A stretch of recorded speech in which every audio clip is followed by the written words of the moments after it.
Teflon. All the dope I stepped on. Real, get the rush gone. Been that nigga, what else you want? Power, powder, respect. I want that money and power and powder. Money and powder and power. Money and powder and power. Paper, yeah, I gotta stack that. Them diamonds keep blinking, we might have to jack that. Now boy, when that blicky come out, you get clapbacks. Draw down with a little joint, I'm at you like pat. Come back when them candles out round your block and kick that. Come back when your funeral in progress and hit that. Hit your back to back, your bitch ass won't even hit back. Yeah, we splashing in fashion. Nigga, you could drip the drip, catch you slipping, we sliding. Your niggas on some different shit, we hit the lick, we with the shit. Shh. When you get hit, quiet down. No need for the talking. The fuck is that about? Tougher than a Teflon. All the dope I stepped on. Real, get the rush gone. Been that nigga, what else you want? Power, powder, respect. I want that money and power and power. Money and powder and power. Money and powder and power.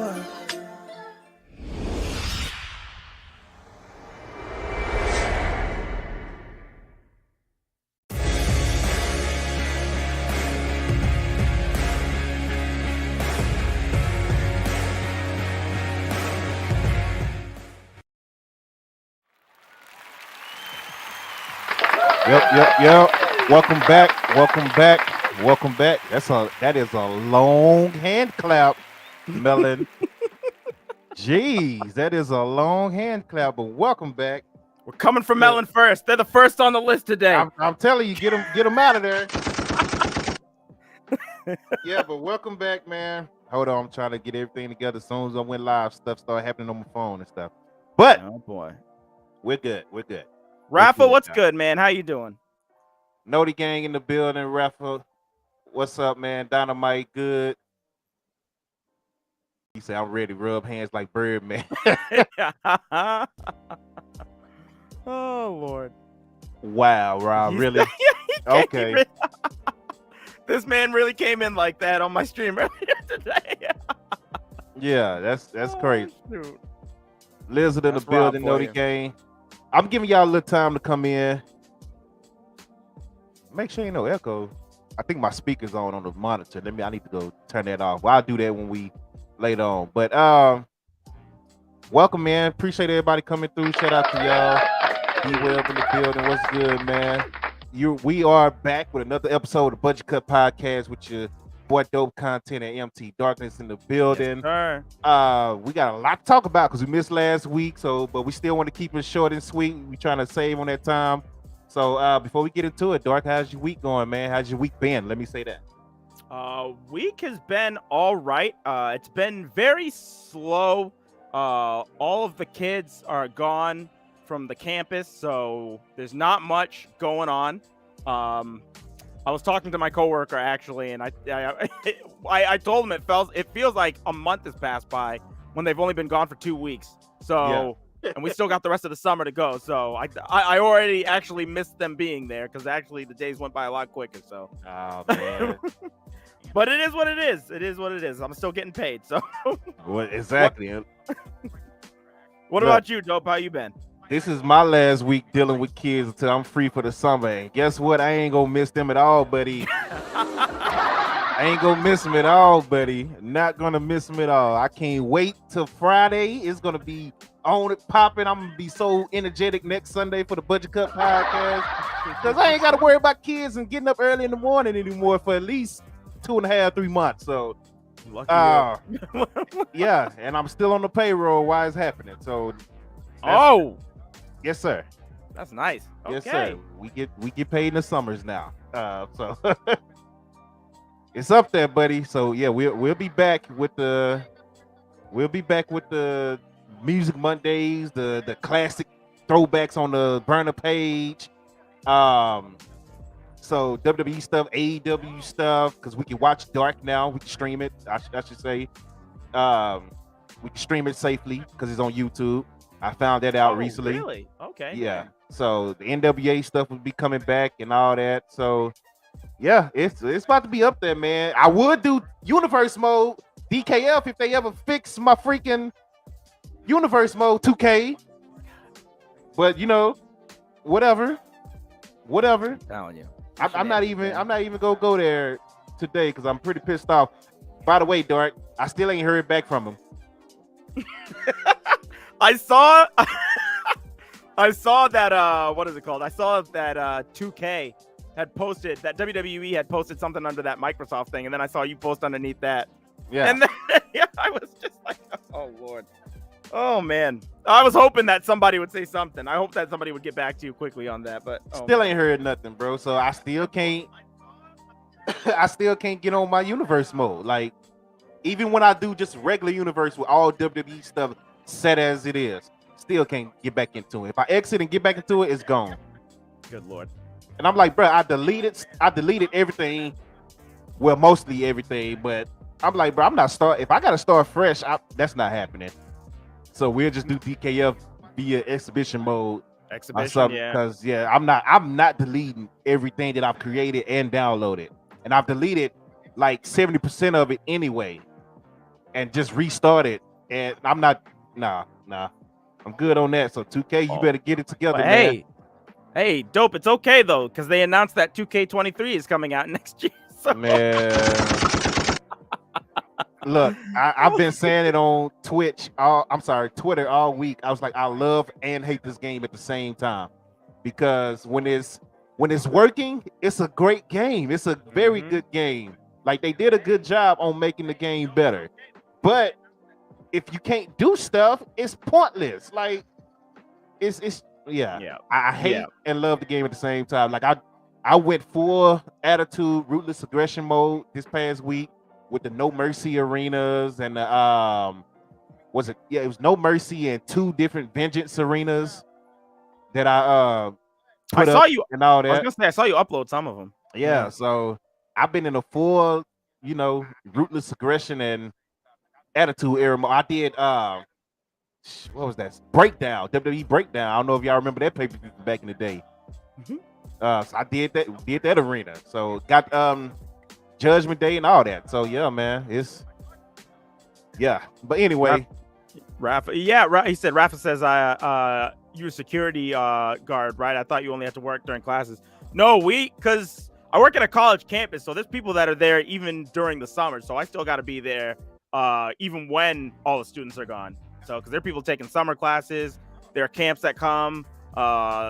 Sometimes the school rents out the dormitories to other people to come in, so they need us there year round. We're essential personnel, so which is kind of a good thing because that saved me during the pandemic. So I ended up having to work there throughout all that. So job security. Liza can't figure out the reversals. Hey, listen, sometimes, bro, I feel you on sometimes because sometimes they do be doing moves over and over that you can't reverse. And you be like, bro, I'm not even getting the option to push the button. I'm like, I got perfect time and I play drums. Reversing stuff ain't nothing. I posted a clip where the Undertaker hit me with the lights out payback and he came up behind Stone Cold, but wow, perfect timing. I know how to do it. You know what I'm saying? But sometimes it don't pop up, bro. It just don't pop up for you. Like they want you to get whooped. So maybe it's to make a better match. So I'm not gonna complain too much. I still end up winning. So but let's get into it. We got a lot to get into today. We do. Sasha Banks, Naomi, Joe Black versus a fan and versus the fans because they're still going at it on social media right now. Soft IWC now. And we got a little bit of the Tessa Blanchard news to get into with WoW, and then of course we got the heel bitch situation. So yeah, that's coming at the end of the show. So I was gonna say I've been hyping it up. I said heel dope and heel dark are coming. We ain't pulling punches today. Well, we didn't do the podcast last week, and now just a bunch of shit's building up, and we're pissed off. So tired of being nice, man. Tired of being nice to people who really don't deserve it, bro. Like seriously. What up, AK? AK in the building. Shout out to AK, and also AK, you're while we talking about this, look at this. Look, even Stream Elements is in on the joke. Stream Elements is in on the joke, y'all. Oh man. Let me clip that. Hey yo. Let me clip that. So Stream Elements and Lizard for the win. So Philly, what's up, bro? How you doing, man? Thanks for What up? coming through, man. What's good? Everybody a part of the Noti gang. Thank you for stopping by, man. Yeah, so we do our little intros and talk, because I know Twitch is late on letting people know when we're live. So we just kind of, shoot the shit for a little bit. But let's get into it. You want to start with the MJF contract situation? So we can start off with that. Yeah. So basically MJF there's been reports going around that MJF is unhappy with his current contract situation. And that he basically wants to that he wants more money out of his current contract. But Tony Khan isn't letting him have it, and that the two have been butting heads a lot recently. It started back when I believe MJF was doing a interview with BR Sports, or was it Barstool? It was Barstool. I think it was Barstool, yeah. He was doing a interview with Barstool and let loose the information about his contract situation and everything. And when he came to Dynamite that night, him and Tony had a little bit of a spat. And it's kind of it never fully got resolved. They used to be good, and now they're not. And the more the time goes by, the more that people are starting to think that MJF really might end up leaving, which is. It is a full possibility that happens, Dope. What is 2 years? 2024? 2024, yeah. I don't know, man. Like, it's whose side do you think the wrestlers are on right now? I think that I've heard that they're on what is it called? That they're on Tony's side. And it makes sense too, because what MJF wants right now isn't really a feasible scenario for Tony to kind of cave into. If Tony right now gives MJF what he wants and gives MJF more money right now, that is going to set a terrible precedence, because what stops the next person from saying, I've raised my stock this high, we're in the middle of my contract, but I want you to give me more money right now. Yeah. You know what I mean? Then because there's a lot of other talent that are doing better than how they were before. So a lot of these other people are going to start coming up saying, well, if MJF can do this, why can't I do this?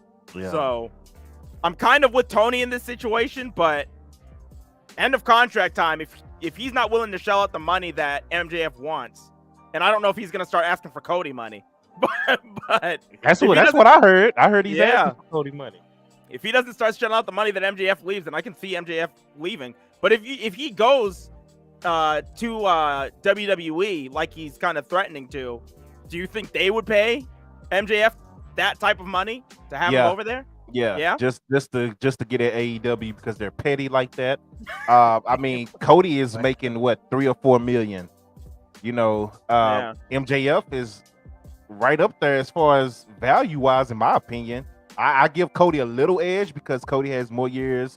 He has the Rhodes name, and he has the he was the guy that started the other company. So, but MJF is right there with him as far as value, in my opinion.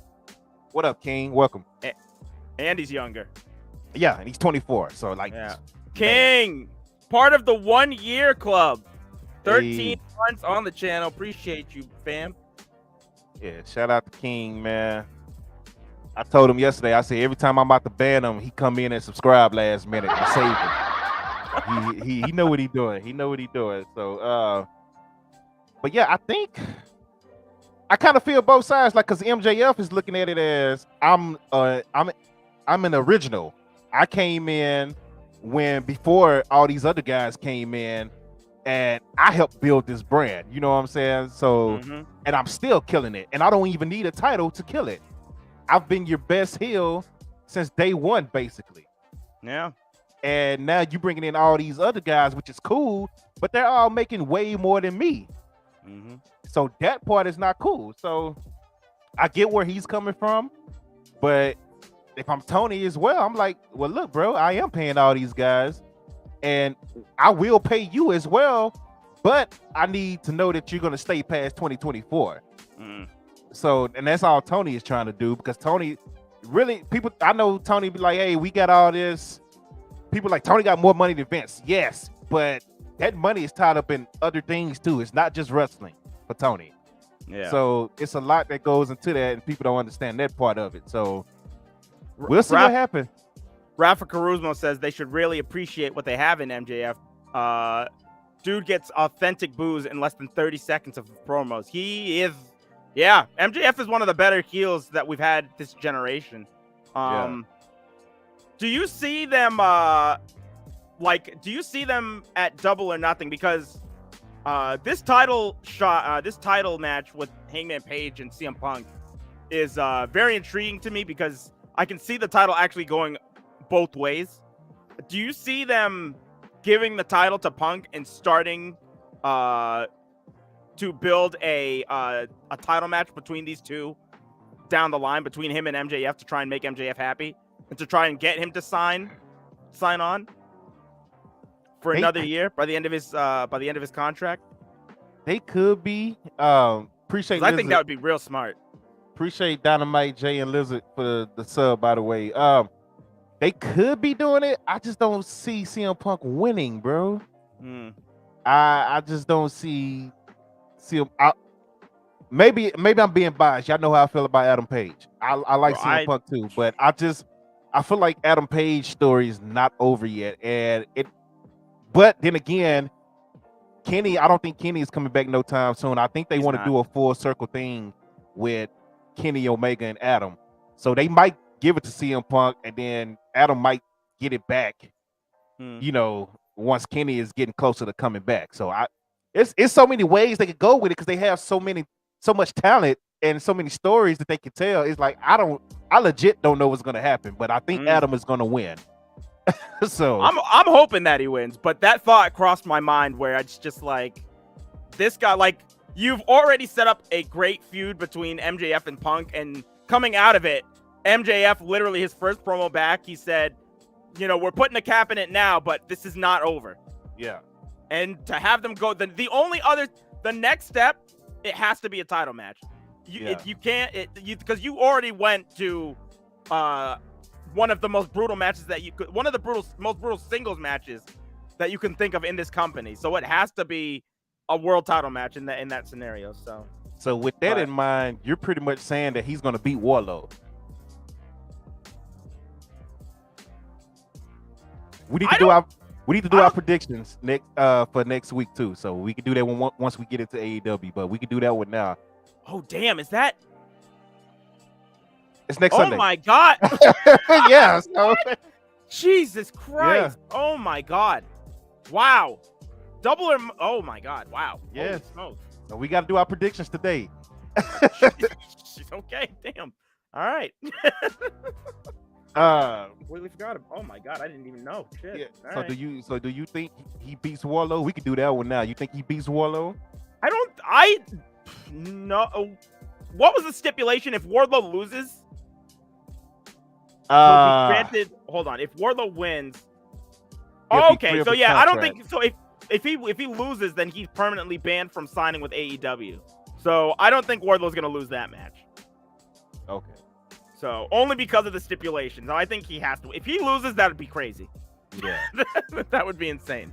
But okay, I was just trying to figure out, because you talking championship, but I'm like, he still got to get through Warlow Sunday, Oh so yeah, like, no, I don't think that. I think that the CM Punk MJF match, if Punk ends up winning, I think that's something that you build down towards later, like maybe next year later. That's what I'm thinking. I'm like, do you give CM Punk the title now, then wait until next year? MJF's contract is about to be over, but you're like, we put the title, we give you the title if you sign and stay. What you Dunk says Hook equals champion. There you go. Oh wow. Yeah, you know what? We'll talk about Hook because they put him with Dan Housen. So we'll talk about that once we get to AEW. I don't get how having a big. Okay, well, we'll get into it. We'll get into it. Let's get into Monday Night Raw and all the WWE drama. Let me get the background changed so people can know what we're talking about.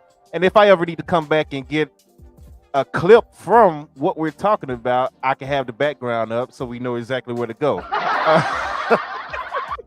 Cause y'all know I'm good with getting clips when people like, oh, y'all didn't say this, or we be like, we told you this a month ago before it happened. Y'all be like, oh yeah, whatever. All right, y'all go pay attention. I'm telling you. So let's get into Monday Night Raw. Rob says, "Smart man, facts, man. This is what we do, man.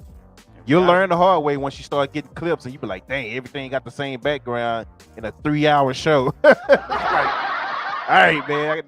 So, let's get right into it, man. It opened up with Bobby Lashley versus Ole Moss in a steel cage match. Cedric Alexander keeps trying to get on MVP good side, which I hope they really make a story with this. Shelton Benjamin is hurt right now, so I'm just glad to see them trying to do something with Shelton, and I feel like MVP is the one that's pushing for Shelton to get on TV. So I just, even though he's getting beat up every week by Bobby, I'm just glad to see Shelton on TV. So I'm sorry, Cedric on TV. Cedric, yeah. So Ced came in and attacked Bobby on his way to the ring. It didn't matter. Bobby threw him around, did his thing. They get into the match. The match ends with Bobby getting thrown. It was almost like the Big Show Stone Cold thing back in the day from St. Valentine's Day Massacre when Stone Cold went up against Vince McMahon. That's when Paul White, the Big Show, aka the Big Show, made his debut, came up from under the mat, picked Stone Cold up, threw him so hard to the cage that the cage just busted open, and Stone Cold fell and got the win that way. That's basically what happened with Bobby. Go ahead. I was gonna say, I'm actually pretty sure this happened before, also with Lashley when he had a steel cage match against Umaga. I don't know if that was an actual match or that was like after a match where he ran through the ropes and busted through the cage and landed on Umaga. Okay. Yeah, I think that was like just a brawl after a match. After the match, okay. Yeah. I was gonna say, because I remember him doing this before, back in the days. But you might be right. I think that was a steel cage match with McMahon, and then Umaga came in, and then he just put Umaga through the cage. Yeah. So, Omos picked Bobby up, threw him through the cage. He fell, and he was laying there for a while, right? And I'm like, Omos, you just gonna stand there looking stupid? Omos just stood there and looked at him like a dummy, like, hey, what are you doing outside of the cage? Like, what the hell, bro? Like, hey, go. You had plenty of time to like pick him up and get him off the cage. And Bobby finally came to and was like, oh, well, let me just roll over and bow. He get the win and he take off laughing. Like, that's how it ended. So ridiculous. It's ridiculous. Yeah. Shoot. Moving on, we had Veer take on Mustafa Ali. What do you think about Mustafa Ali right now? I'm pretty sure that they just brought him back just to have some type of punishment or something. I think they're just having him come back here just to lose. Like, what significant thing has happened since he came back? It seemed like they were doing something with him, but now like he's just losing matches every week. Yeah, hopefully he gets a U.S. title match. And, hopefully that's the payoff, a U.S. title match. And then maybe he defended a couple of times against Theory and Miz, get a couple of wins under his belt. But it's been very lackluster. It's been very lackluster right now. Yeah, hopefully. What you think about Veer so far? You still on the Veer train, or you getting off of it? No, I've hopped off the Veer train a while back. I think that Veer could have been something special, but I think that was also a missed opportunity. I think I say this all the time whenever somebody brings Veer up to me, that Veer could have been their version of Hook. He could have been their meme wrestler, like Smart Mark Sterling likes to call him. Yeah. And that's not a bad thing. Like, this guy was like a hit. Like, everybody was saying send Veer for everything. Yeah. And you could have really like built him up to be something. He could have been Hook. He could have been, exactly. And not only that, but this guy's literally there's a Disney movie made after this guy. He's got the $1 million arm.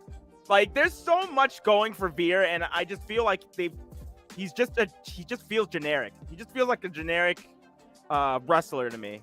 Now he's gonna be wrestling again with the Mysterio, so I guess we'll see where that goes. But yeah, it's not looking good to me. It's kind of been ruined. Let's just say they ruined Veer. Rob said they building Ali up slowly, but he not sure. You said he got to get rolled up by Dom. Oh shit. Nah, I don't see that happening. But Veer did get the win over Mustafa Ali. The Mysterios came out to help Ali because Ali was getting attacked by Theory and the Miz as well as Veer. I'm up and down on Veer, like, because I still like Veer as a wrestler and a performer. Yeah. But maybe it's a slow build with him. We'll see. Because like it'll be dope if they can build Veer up to the point where he's a real threat to Roman. Like, that'll be dope. And the ladies will be thirsty for that match, by the way. The way I be seeing them talking about Veer and his hair and Roman, and yeah, it's Veer looks pretty like he looks what's the word I'm looking for? The man is jacked. He looks like suave in a suit. Like, he looks like he looks good. Like, he looks like he could be like an agent or some shit, like a spy. Like, he pulls it off. Tell you, man, Veer can be a big star if they do it right, bro. He has the look, he has the thirst from the women, and he can go in the ring. So it's just make it happen. Mm-hmm. And he's strong as hell, athletic as hell, powerful as hell. Just let it happen. So Veer is here. Yeah, Veer is here. Moving on. Tommaso Ciampa was nowhere to be found. The guy that attacked Ali 2 straight weeks, by the way, but he was nowhere to be found. Just want to point that out. But moving on, Riddle defeated Jimmy Uso in a 1-on-1 match. Again. AJ and Finn Balor defeated Los Lotharios in a tag match. They was backstage recruiting Liv Morgan as well to help them fight the Judgment Day. So we'll get back into all that stuff as well. I'm gonna go over the card. Alexa Bliss with her new music, which anyway, she defeated Sonya Deville. Let's just say Veer's drippy on social media. Facts. Veer, I'm telling you, Veer's that guy. He could be that guy, bro. Just saying. Lizard knows what I'm talking about. Yeah. Yeah, like dude be dressed up and everything, dog. Mm-hmm. And the hair it don't even look real. Like, bro, it really doesn't. It don't look real. Like, how's your hair that perfect, bro? Like, it just don't make no sense, dude. I don't. They have like the perfect guy right there, and oh man, it's just so frustrating. Bruh, Veer is oh man. Your hair is like women will go and look for weave to match your hair, Veer. Like, it's crazy, bro. So it's true. Yeah. So but yeah, Liv Morgan defeats Sonya Deville, which she's back to her losing ways after all this stuff that's going on. But we'll get into that when we talk about Ezekiel, aka Elias. I'm with you, Kevin Owens. That is Elias, buddy. Defeated Chad Gable. And then did you hear so Kevin Owens was on commentary. Did you hear what happened when he was on commentary? Which part? So what's his name? His name Jimmy. So Jimmy was he was talking. So every time they were talking about Ezekiel, every time they said his name, Kevin Owens was like Elias. So yeah, it got to the point where Jimmy went to say Ezekiel, but he accidentally said Elias, and Kevin Owens hopped on there. Yeah, I remember that. Kevin Owens is just like, yeah, exactly. See, he's just like, I don't know why you're trying to switch all of a sudden. He's like, last week you were saying that Cody Rhodes hadn't had a match in 6 years, and we all know that he did. Now it's just like, right. He did. I like that. I like that Kevin Owens did that. But and then getting to the main event with the drama. Asuka defeated Becky Lynch to become the #1 contender for Bianca's Belair Raw Women's title, and that's where the drama comes in because they announced earlier in the night that it was supposed to be a 6-pack challenge with Naomi, Sasha, Asuka, Becky. Who am I missing? Naomi, Sasha, Asuka, Becky, Piper Niven, and Nikki Cross, Nikki, ASH or whatever you want to call it. Right. So at the beginning of the show, that's bad matter. Nobody knew about it.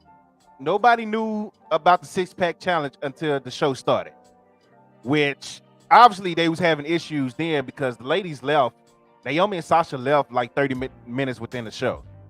And no. They left before. They left. This was earlier in the day when they left. They left 8 hours before the show even started.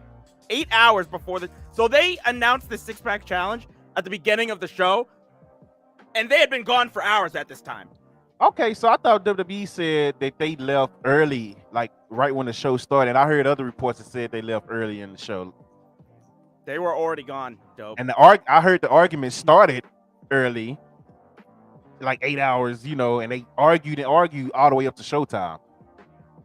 Even Naomi's one of her best friends was like, they got to showtime and they noticed that they was being ignored, so they threw the titles, which he could be just adding his own twist to it as well. I read the same thing. I can go and check that out, but I was under the impression that they had left before showtime, and then they Becky and Asuka ended up having to put a match together before the show started. But I can go and check. I can check this out too, because I know the same guy that you're talking about. Yeah, so they left. Either way, they left. Right? They didn't agree with the match, and I thought this was like a storyline when I first heard them say, "Oh, we're switching the match." I think it was Corey Graves. It might have been Jimmy, but they quickly mentioned that Sasha and Naomi left the building, so the match might be changed. And then they cut to a promo backstage with Becky and what's his name, Adam Pearce. Yeah. And then they basically confirmed it because even Becky was like, "Yeah, they got up and left." And so I'm like, okay, maybe they just changed the match. You know how WWE is? They just change matches and just use excuses like, "Oh, they left." Maybe that's what it was. I thought it was a storyline. Even Corey Graves, when he said, "Hey, they was unprofessional and they left and yada yada." But during the show, during Raw, Twitch just went. I'm sorry, I keep calling Twitch Twitter and Twitter Twitch. Twitter just went crazy, and it was reports from like legit people like Sean Ross, Sap, that was like, "Nah, they left for real. This is not a storyline. They really left, and we'll have more on the story." They got into it with John Laurinaitis, and they really left. And they announced this during the show, and then Sean Ross even got the WWE statement while Raw is going on. And I read the statement, I was just like, okay, like what's really going on? Because WWE don't release statements, especially during a live show. Nope. And they don't talk about it on TV like that. Jeff left, Tony left, Punk left. Punk did the same thing. Punk walked out of a Monday Night Raw. They didn't release a statement. They didn't say anything. I mean, bro, Charlotte and Becky literally got into it and threw the titles on SmackDown on national TV. Threw the titles at each other. Becky even talked about it on the Stone Cold podcast. Not a word. They just went on like business. Hey, you got a match at Survivor Series. All right, keep going. Like, that was it. Nia Jax and Charlotte got heated in the ring and started legit punching and slapping each other in the match. And then they just threw them next. They just threw them out. They threw them out there next week. They're just like, "Yeah, do the same thing that you did last week again." Yeah, like Vince was like, "This is good shit. Do it again." Like, that's what happened. So it's mind-boggling to me that they now want to talk about they putting out statements and stuff. I'm like, why all of a sudden you want to jump ahead of it now? And then the way you said it, you made it seem like they're just spiteful people. That like WWE's statement said that they left and that they didn't trust 2 of the performers. They literally put that in there, that they didn't trust 2 of the performers to work that match. Which is now, false. Which that is bullshit, because the guy Naomi's friend said that wasn't the case. The only he mentioned Piper and Nikki, but it was because Sasha and Naomi were told that they were going to be working on the tag division and not put in singles matches going against the champions, where they would just be put as filler opponents. This was bullshit. It was just this whole thing was just, it's disgusting. And the tactics that WWE, that Vince, I'm just gonna, it's just straight up Vince. It's not not WWE. This is just a fucking senile 70-year-old bitch that's doing all of this. Like, it's just, it's gross. He's doing all these tactics. We'll get to what he did on SmackDown, which was even worse. But he put that statement out there because WWE doesn't put out statements, and he put that statement out there for the fact that he wants to silence all of the other performers back there. He wants to make sure that he shuts this shit down and that nobody else ever thinks of doing this ever again for standing up for themselves. That's what this is all about. Sasha was told at WrestleMania that she was going to have a match against Charlotte. And what happened? No, we want Ronda instead. We want a match with Ronda and Charlotte. Right. And look how that fucking turned out. For fucking 8 weeks, we had just nonsense for a story where Ronda didn't even care to have this title match. And it was just a trash match. It was one of the worst matches that we saw at Mania. And it could have been better. And even though Sasha was told this, and Naomi, like, God forbid, I don't even remember what she was doing back then. She wasn't doing anything. They were told that they were going to be put in the... Do you remember? She was getting into it with Sonya Deville. She was getting jumped by Sonya Deville every week. Oh, yeah, that. Good Lord. Let's not get on that again. Like, Sonya got it. Anyway, go ahead. And so they were told, you guys are going to be in a tag team, and you're going to be given the titles, and that you guys can try and do something with that. So, you know, Sasha swallowed her pride. For all these people coming out here saying that Sasha's, you know, she's privileged, she always cries, and blah, blah, blah. It's like, Sasha was told this. She got with Naomi, who was also going through some rough shit of her own, and both of them were just like, okay, bet. We are going to make lemons out of lemonade. And that is exactly what they did. They went into WrestleMania. They won the championships. They sold a shit ton of merch, and they were on track to make this division something again, because this division, Dope, has been absolute trash. This division has been garbage forever. This has been nothing. We have, how many tag teams do we have right now? Yes, the last time this division actually meant something, guess who had the belt? Sasha Banks. There you go. So they hold the titles, and they're ready to do something, and it looks like they're building up a program with Piper and Nikki, which that could be heat. That could be a good program to have. And now all of a sudden they just want to be like, no, you know what? Instead, we're gonna have both of you go up against both champions, just so we can say that you guys are champions against champions, but you're gonna lose, obviously. Yeah. And then you have people going online there saying like, oh wow, you know, I can't believe they're fucking just complaining. They're getting championship title matches. Why would they do that? They're so ungrateful. It's like, fuck you, you fucking internet fucking nerd, dude. Are you fucking serious? Like, why would I be grateful when I'm trying to build a fucking division? Tag team wrestling means something in other places. Why doesn't it mean anything in WWE? And all these people that are saying like garbage, that are saying they're ungrateful, like they aren't supposed to be focused on a singles title. You have so many other women that can be put in this scenario. Why did it have to be Naomi and Sasha? Why do they have to be the two girls going after these singles belts? And you know they're not going to win. It's like, come on, dog. And they're literally trying to build up other women. Like, hey, give us more women to go up against to make them look legit. They wanted a pay-per-view feud with Nikki and Piper, aka Doudrop. That was the problem. They was like, hey, we haven't been on pay-per-view. The match with Natalia what's her name? Shayna Baszler was on SmackDown when they could have easily been on the pay-per-view. It was one title match on WrestleMania Backlash. But people call them privileged. Somebody in here talking about they're sus. You're sus. Get out of here with that shit. But Trish, Sasha wasn't mad at Naomi because Naomi was gonna win, because Sasha was Sasha was gonna get a championship opportunity against Ronda.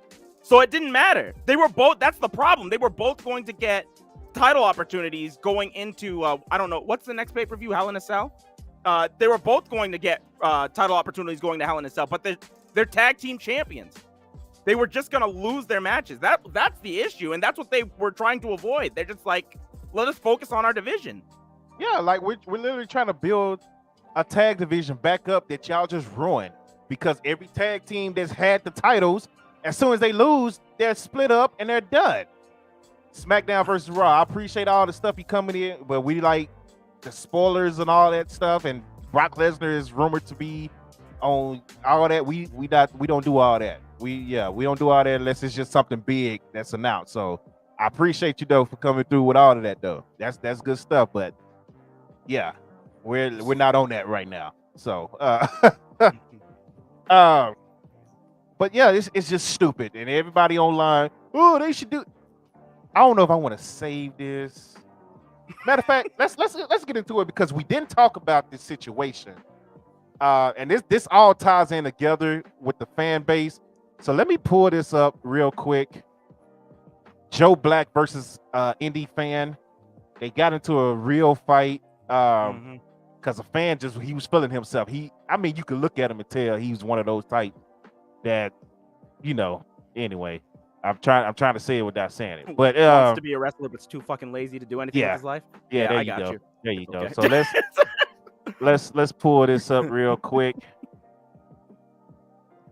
Oh, I got to share the screen with this app. Hold on, y'all. Let me share the screen. Dunk, say it in all caps. Never touch the talent. Exactly. But the talent should have never touched his hat. Fuck out of here. The talent should have never touched his hat. He touched his hat. You should never touch a man's hat. Oh my god. All right, is it up on the screen? Yeah, all right. Yep. Perfect. So I got too many tabs open. I'm clicking on the wrong one. Is it bigger on the screen now, or is it still the same? Yep, it's bigger. It's bigger. All right. Bet. So let's get into it. Joe Black is coming out. He's a heel. Somebody asked the title of this, is it a shoot or work? Come on, bro. Oh my, these people get on my nerves, man. But all right, let's get into the video.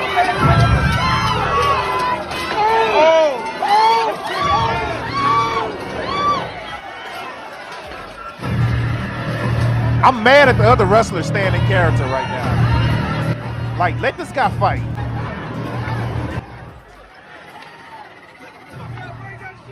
And look, he come out, he still slow punching them. Yeah. Like, bro, let the character stuff go. It's a fight now. Oh my god, dude. What a Look at fucking him. chump, dude. Just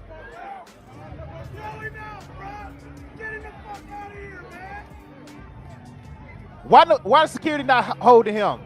And like, good lord, I would have been getting him the fuck out. Good lord. Just a loser. like this man legit headbutted Joe Black in the face. Just because he looks like the one-man gang. Oh, shoot. So yeah, I know it starts like right at the moment, but for the people who didn't see it, Joe Black touches the guy's hat, which all heel wrestlers do, and bow, and proceeds to whoop him after getting that headbutt. That guardrail don't mean nothing, buddy. And then the other wrestlers saved him because he's still in character. Like, bro, let him go. Let him go. Joe was heated, man. I would be. Bro, it's ridiculous, bro. You're at a wrestling show. Yeah, let's leave that on the screen. Oh my god, bro. If I was at a wrestling show and I was talking shit to a heel and they did that to me, I would just start laughing. That's what you're supposed to. It's a show. It has the word show in it. It's a wrestling show. These are performers. You're gonna Real go out laser. there and try and act hard? Like, come on, yo, red blood laser. That's what I'm saying, bro. Crazy, bro. Golly, man. God, you said Black. Dunk says Black showed restraint by not jumping the rail and messing that dude up, bro. On God, man. Like, cause the rest. Look, they saved him. I'm telling you, bro. When the wrestler grabbed him from behind and everybody came grabbing Joe instead of grabbing the fan, I'm like, bro, y'all really saved this man. Ern said, "This is America." Man, I'm telling you. Goodness gracious, bro. It's crazy, man. Listen, tell me you got to be a crackhead to headbutt somebody. No. So, Goodness gracious. My life goes from a wrestler like work show, dope as that. Throw what it. King, you ain't got to be a wrestler, bro. Just come to Dallas. Let me know when you in Dallas. I'm gonna beat your ass off jump. That's all I'm saying, King. That's just come to Dallas. That's all you got to do, buddy. You ain't got to be a wrestler at all. Just come to Dallas. I will be there for you. I will pick you up at the airport, my guy. I will pick you up at the airport. I will drive you away from the airport because you get in trouble if you fight at the airport. It's some real trouble. So I will drive away all nice. We have a nice conversation in the car. I'm gonna pull over where it's empty. I'm gonna proceed to get the hell out. Let's go. I'm gonna beat the shit out of you. So that's what's gonna happen, King. I'm just letting you know. That sounds like the most cordial ass whooping I've ever heard. Yeah, I mean, and then when I'm done, I'll be like, have you learned your lesson yet? All right, you good? I'm good. We're bros. All right, now get your ass back on and go about your business. And so yeah, that's how it's gonna go. So let's talk about he's special guest referee. He go call. So but yeah, man, that's what happened with Joe Black. And the reason I brought that up now because we didn't talk about it earlier, like we was going to talk about it. But the same reaction from the same type of people are tying into the Topsy was good, or tying in to the he said, can I get a hotel? You know what? If you cool after the ass whooping, then yes, you'll get a hotel ride. If not, then I'm gonna just leave you on the street, buddy. That's just but like it ties into how the fans were acting with Sasha Banks and Naomi saying, hey, don't privilege, you can't do this, you can't do that. But you didn't have that same energy when it came to MJF, which Joe Black showed. MJF did the exact same thing and did it even harder. Like MJF smacked the hell out that guy's cap, that fan at one time. His fans literally getting spit on and everything. Middle fingers, all that. It's no problem then, but when a black guy does it, Joe Black, and his name is Joe Black, which is funny, all of a sudden, you don't touch nobody. Don't do that. It's a show. You're supposed to be mean. Do it with your promos. Don't touch nobody. Man, shut up. And these are the same people that's talking about Sasha Banks and Naomi. Literally the same exact people that are saying, oh, shut up and be grateful. Sasha's had the title such and such times. One guy even said, he even posted a clip of Sasha Banks holding the titles with Bailey during the pandemic era, during the PC era. And he was like, oh, Sasha didn't mind going for solo titles then. First of all, loser. The tag titles were being defended at Raw, NXT, and SmackDown, and pay-per-views when they had the titles back then. And when they went after the solo titles, they were still building a tag division. And it was with Asuka, who was also part of the Kabuki Warriors, who was also part of the tag division, and all ran in together. These ladies took over like what the Bloodline is doing right now, and everything means something surrounding them. So you sound stupid as hell. That summer where Bailey and Sasha held all of the titles, all the women's titles, every time they came out, it was a big deal. It was a big deal. It was a big deal every time. Like every time they had a tag match, it was a big deal. Every time they had a singles match, it was a big deal. And like the tag division at that time was the hottest it had ever been. Like I would say the women's division at that time. That was the pandemic. And that was the pandemic. I was like, that was the hottest the women's division had been in the main roster in a long time. Yeah. And it's just like it's like, look at that. Like this is like the most frustrating thing about like the WWE. Like when you are actually looking at it, when you're not a fucking drone, like when you're not one of those fans that are just like always sticking up for them no matter what they do and everything they do is right. When you're actually looking at it from a realistic standpoint, WWE is so capable of putting on great storylines and having such a great like division because they have so much talent, but they shoot themselves in the foot all the time, and it's so maddening. And then when you see them do things like this, it's just so gross. The way that they treat their talent too is just ridiculous.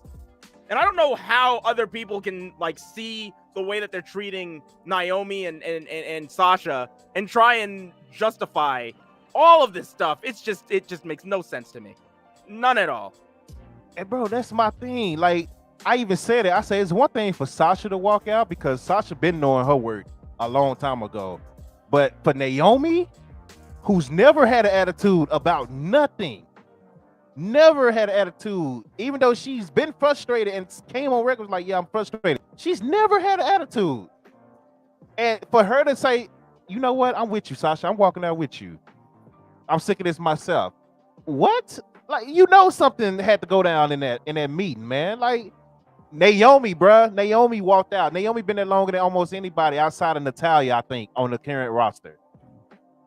And just, bruh, come on, man. Like that's crazy. That's what I was like. That was a storyline for me that Naomi walked out. So I'm like, I get Sasha because Sasha told y'all plenty of times, if shit go bad and I feel disrespected, I'm gone because I don't need this. Sasha has transcended WWE at this point.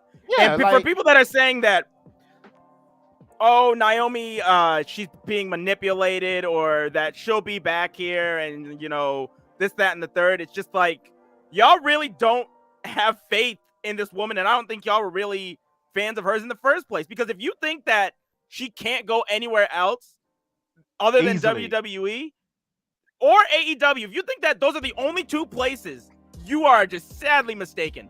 Because I was talking to Max off of a stream the other day, and I was telling him, I was like, Stardom would take this woman. There's an upper echelon in WWE of women that would succeed in that promotion. Naomi's one of them, because Naomi is athletic as hell. She's just super underutilized in this promotion, and they don't like to recognize her greatness. That's the truth. She can go anywhere and she will be fine. If she wants to keep wrestling, she will do great things anywhere she wants to go. And she showed y'all that she can have great matches with the people like Charlotte, who Charlotte absolutely loved Naomi.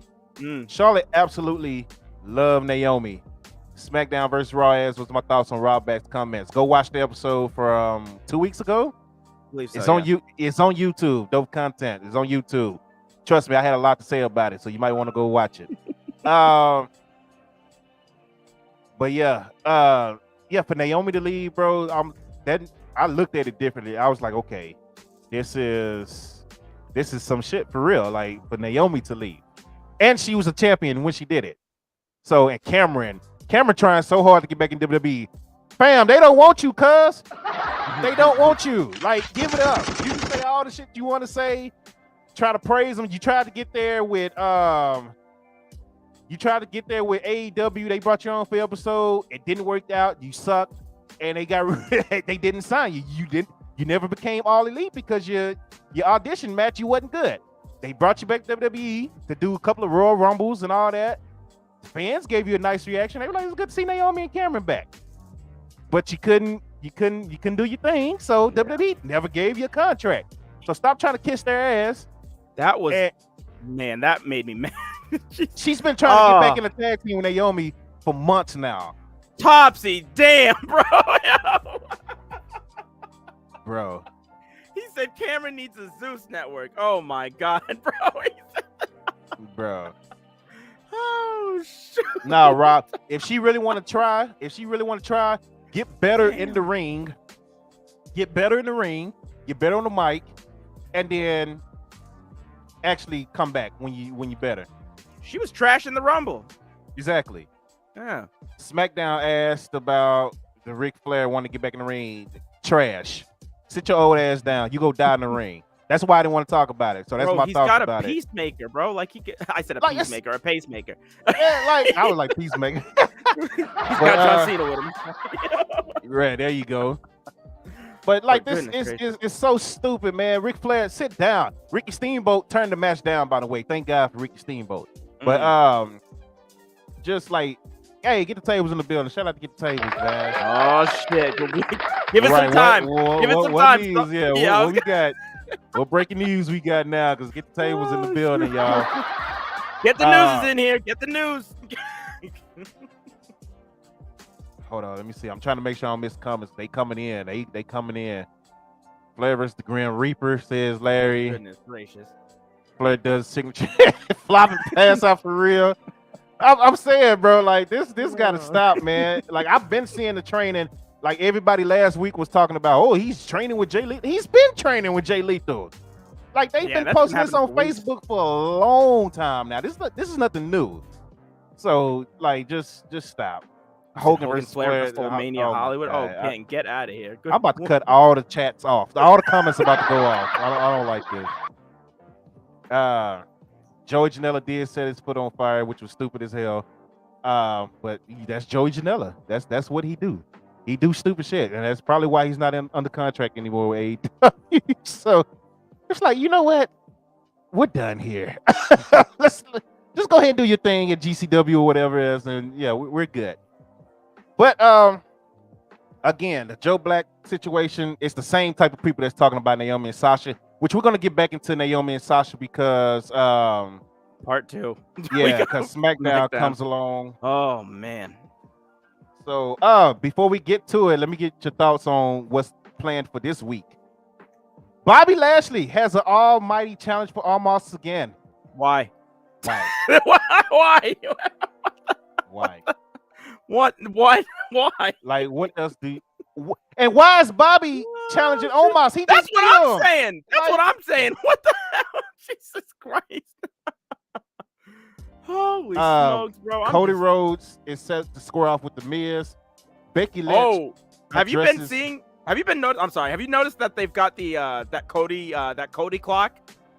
Yeah, they overdoing it, bro. Like they're gonna make me start booing them like the AEW fans did. Like they're starting to overdo it for me now. Now I'm starting to get just like how the AEW fans were. And low key, if they keep doing that shit, WWE fans go turn just like AEW fans turn. Because they felt like, okay, it's too much Cody now. And y'all, it's too much pandering to Cody.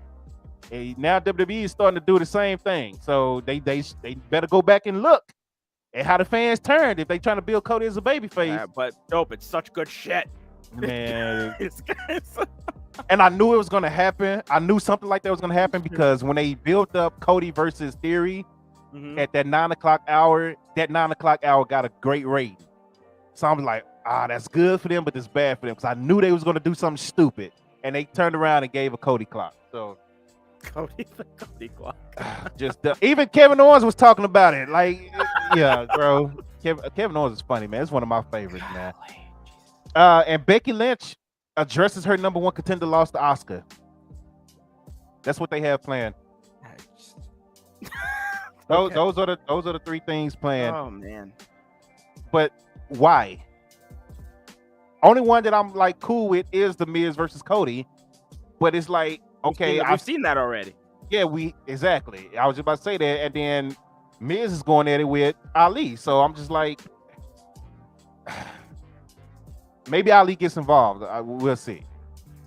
But everybody skip Raw next week. MTDW, gonna be a great show. Shoot, man, that's jeez. Oh man, do you think Becky brings up Sasha and Naomi again? I almost guarantee she does it now. Yeah. I'm trying to. Did you hear Lana recently was talking about if she has a good relationship with Becky Lynch, and she said, "I don't think anybody has a good relationship with Becky Lynch."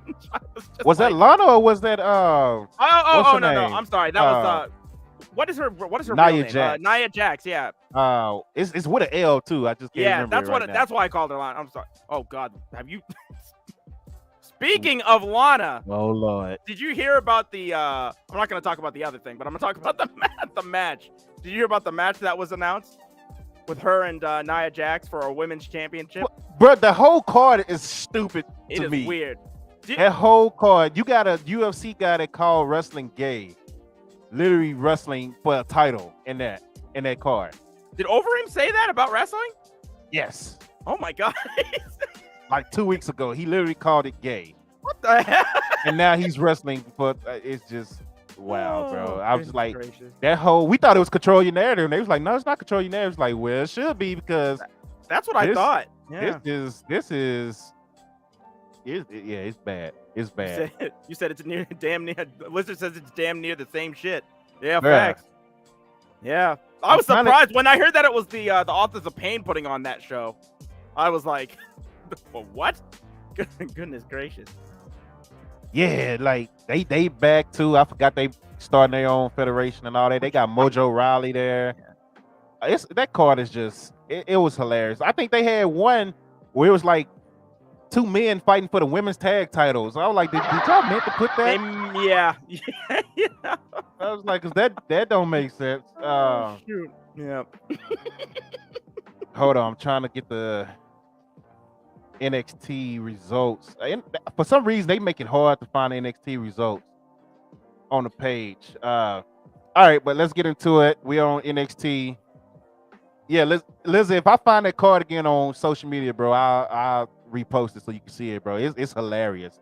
Like everybody was laughing about that card. It was bad. But It's weird though because they got Steve Macklin and Deonna Purrazzo on there too. They got like, oh man. Anyways, yeah, we'll go. It's a weird card, yeah.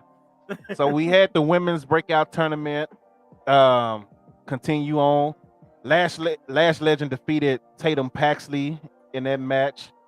Indy Hartwell is backstage saying, you know, I've lost everything. I went from the highest of highs to the low of lows. But it's time to get back on track. And the way to do that is she's calling out Mandy Rose for the women's title. So we'll see how that go. Indy character on WWE 2K, by the way, is fire. They did a great job with Indy. Like her character, well, as far as the looks, how it looked. The move set is kind of basic, but it's whatever. The Viking Raiders, good to see them wrestling. I can at least say this. Good to see them wrestling consistently. Yeah. And feel kind of important again. They went up against the Creed brothers again. Go ahead. I was gonna say this was a good match. There was a really scary spot. Cannonball. I was gonna say I don't know what his name was, but goodness gracious, it was the bigger guy that went for a cannonball off the top rope to everybody on the outside, except nobody caught him, and his ankles just came crashing to the ground, and he just like sprung into the I was like, ankles aren't supposed to be doing that. He probably won't do that move for another couple of months. Oh my God. Topsy sent the link. Yeah, we'll pull it up, Topsy. I wonder if I can pin your comment. I can't pin it. I'll go back to it if we need to. If we get back onto it. Andre Chase versus Grayson Waller. I'm an Andre Chase fan. I'm a Grayson Waller fan as well. But of course, Grayson Waller gets the victory there. I forgot to say the Viking Raiders did beat the Creed brothers. What's the name? Tried to get involved and help the Creed brothers, Roderick Strong. Yeah. But they didn't want it. So dude basically almost suplexed Roddy out the ring and then got caught. And that was it. And so they were mad. They still mad at Roddy Strong. I don't know how they're going to do this because Roddy wants out. And that's another thing. For Roddy to want out, Roddy ain't never wanted out before. Like Roddy always said he loved the NXT. Even when they went to 2.0, he was like, no, this is home. But now he wants out. So it's something going down. It's something in the water in WWE, man. So I think with Roddy, it's just he realizes that this is his ceiling. Because even if Roddy goes to the main roster, I realistically don't think that there's anything there for him, and he probably sees that. He probably sees that, which is just it's so ridiculous because he's one of the hardest workers in the business. So he sees what they're doing to Drew Gulak right now. Yeah. So which Roddy and Drew Gulak would have made a fire tag team if that would have been great. but yeah. You know what? That might be a faction on my game now. I might add Drew Gulak to that faction. I put Roddy and Kyle O'Reilly back together, but I might go ahead and add Drew Gulak now. So thank you for that. I'm gonna clip that so I can remember it. Got you. Cause they about to run through everybody with me. That's how I do it. I finna have them just beat the crap out of everybody. Roxanne Perez, aka Roxy, she took on Kiana James, and she got the victory there. Roxy seems to be enjoying her time. She's just so happy to be in WWE right now. She's still in the honeymoon phase right now. So I'm gonna be happy for her as long as she's happy. So I'm a Roxy fan. So shout out to Roxy. Cora Jade backstage with Roxy. They get into it with Elektra Lopez. Hold on, I'm trying to read comments. I saw Elektra Lopez back there with the both of them. And I was just like, huh? Wasn't fair. No. And I was like, what in the world? I was like, you two. I was like, the two of you probably equate to just her, and it's it's not even a comparison. Goodness gracious. So I believe Elektra announced that she was fighting Cora next week on NXT. That was the ending of that. Smack, you keep asking questions about stuff we're not talking about right now, bro. I don't want to ignore you, but like we're trying to stay, we're trying to stay on topic, and then we'll get to like all that other stuff, you know. Yeah. If we'll talk about it, we'll talk about it. Just trying to stay to the. Yeah, like I'm trying not to. I don't want to ignore you, man. Like, or come off like I'm ignoring you because I see your questions, but we're trying to keep it going because we're trying to keep the show under how we used to do it. It used to be long, so. Nathan Frazier versus Wes Lee was looking like the match of the week until freaking Von Wagner came in and just. I mean, I like what they're doing with Von Wagner now that they added what's the guy name? Rob Stone, whatever his name is. I don't even remember his name in WWE. Is it Robert Stone? Damn, what is his name now? Because it gotta be Rob Stone, right? Like, yeah, no, it's Rob Stone. I'm sorry, it's just Dynamite. Dynamite's thing from earlier. Just Lopez. No, he finna have. See, no, bro, no, that's just you, Dynamite. See, we're not doing this right now. But Nathan Frazier and Wes Lee was having a great match, man. And yeah, Von Wagner came out and destroyed both of them. And Wes Lee got tossed through that to the table, and the table did not budge. It did not. Like, so that was a good look for Von to be able to add that to his, I guess, his little storyline of throwing little guys out. And when did they change Von Wagner's music? I don't remember. They changed so many people's music. I don't even keep up with it no more. Like, it's getting to the point now where people come out, I just push mute on the TV. So like, I don't even want to hear it no more. I don't want to hear nobody's music now. All the name changes, which we got another name change on SmackDown as well. Which is that one. You know what? That one pissed me off. People like, well, the E-drones are like, how you gonna get mad at this one and that? That one pissed me off because his name was already changed. It is. Like, so that's why I'm mad about it. It was already changed for WWE. WWE had already changed his name. So that one didn't make sense at all. But whatever. Wes Lee seemed to have short man syndrome, little man syndrome, because he's backstage just having attitude fits with everybody. He felt disrespected by Sanga, whatever his name is, saying, you know, you guys are little. I forgot exactly what he said, but the way he said it, they took the disrespect. Like, yeah, it's not fair to have a big man pick on somebody, you know, that's smaller than him. You know, he's basically just saying, hey, I saw what happened. I felt bad because I feel like this guy is just picking on y'all because y'all smaller than him. So Nathan Lee, what's the name? Nathan Frazier was like, I understand, man. Wes Lee was like, oh, you calling me small? Oh, I'm pussy? I'm a hoe? That's what he did. That's basically what he did. Who you calling the hoe? That's basically what he did. So, and Wes is pretty much going to lose. He's pretty much going to lose. Lizard, you might as well get ready because he's gonna lose. This is what they're doing with him right now. I was gonna He's say, getting sit right beat up next to by big that. guys. Sit right next to that remote. I'm telling you. So NXT also announced that they're returning to live events. So shout out to them for that. I'm glad I was able to catch Stand and Deliver because a lot changed after Stand and Deliver as well, including Walter. So I'm glad I was able to see Imperium's last run right before they split them up and all that. So thank God for that. Stand and Deliver. Lash Legend, she's backstage talking about becoming, the main attraction in WWE. The Viking Raiders think the Creed brothers are ready, so they give them their props. These are all exclusives. Just in case, for the people who didn't see it. Joe Gacy called out Braun Breaker and was like, hey, if you get disqualified and lose your temper, you're going to lose your title. So Joe cuts another program saying, hey, I know you're not going to be able to control your rage. So I know I'm going to win. He didn't get disqualified the first time, did he? No. He just beat him. So what the hell does that man? Never mind. I don't. Yeah. I was a fan of Joe Gacy when it first started. Y'all know I talked about, I like this Joe Gacy character. And then they switched him until what he is now, and I just don't. It's not working for me.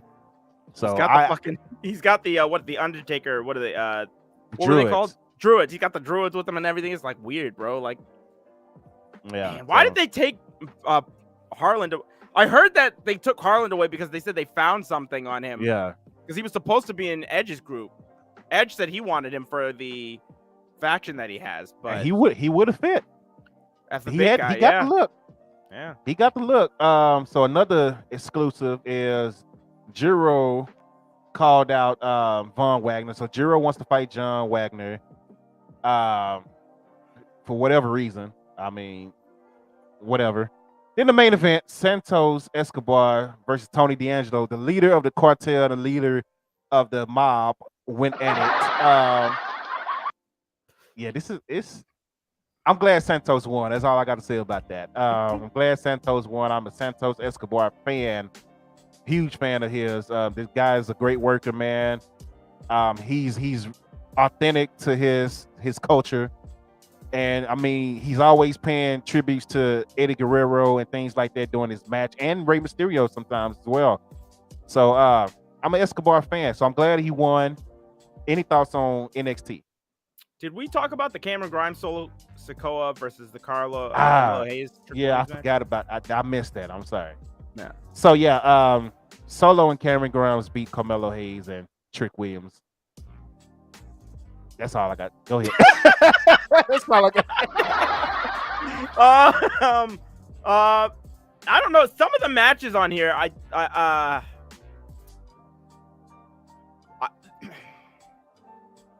thought it was another roller coaster ride of NXT for me because I thought that the good matches on here were really good. Like I like the Cameron Grimes Sikoa versus Carmelo and Trick. That was my favorite match of the week, or my favorite match of NXT. But it's only because, like you said, that Wesley Nathan Frazier match got prematurely ended by Wagner, because that match was on pace to be a fantastic match. It was gonna be great, and yeah, that was really dumb that it ended the way that it did. But yeah, the Viking Raiders thing, I don't like the way that ended either. I thought that those two. The Creed brothers are a fantastic tag team. Those guys are great.